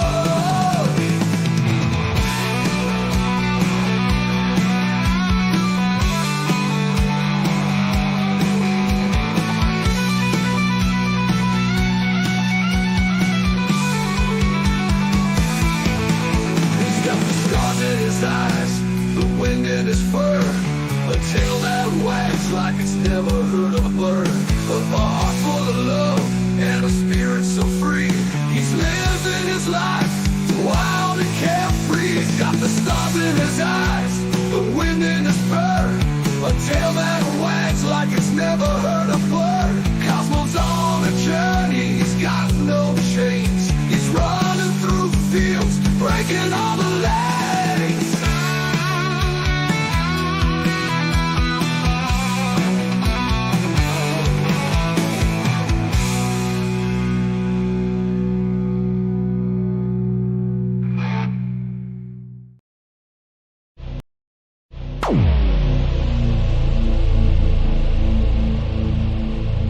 This has been a Maverick Multimedia production.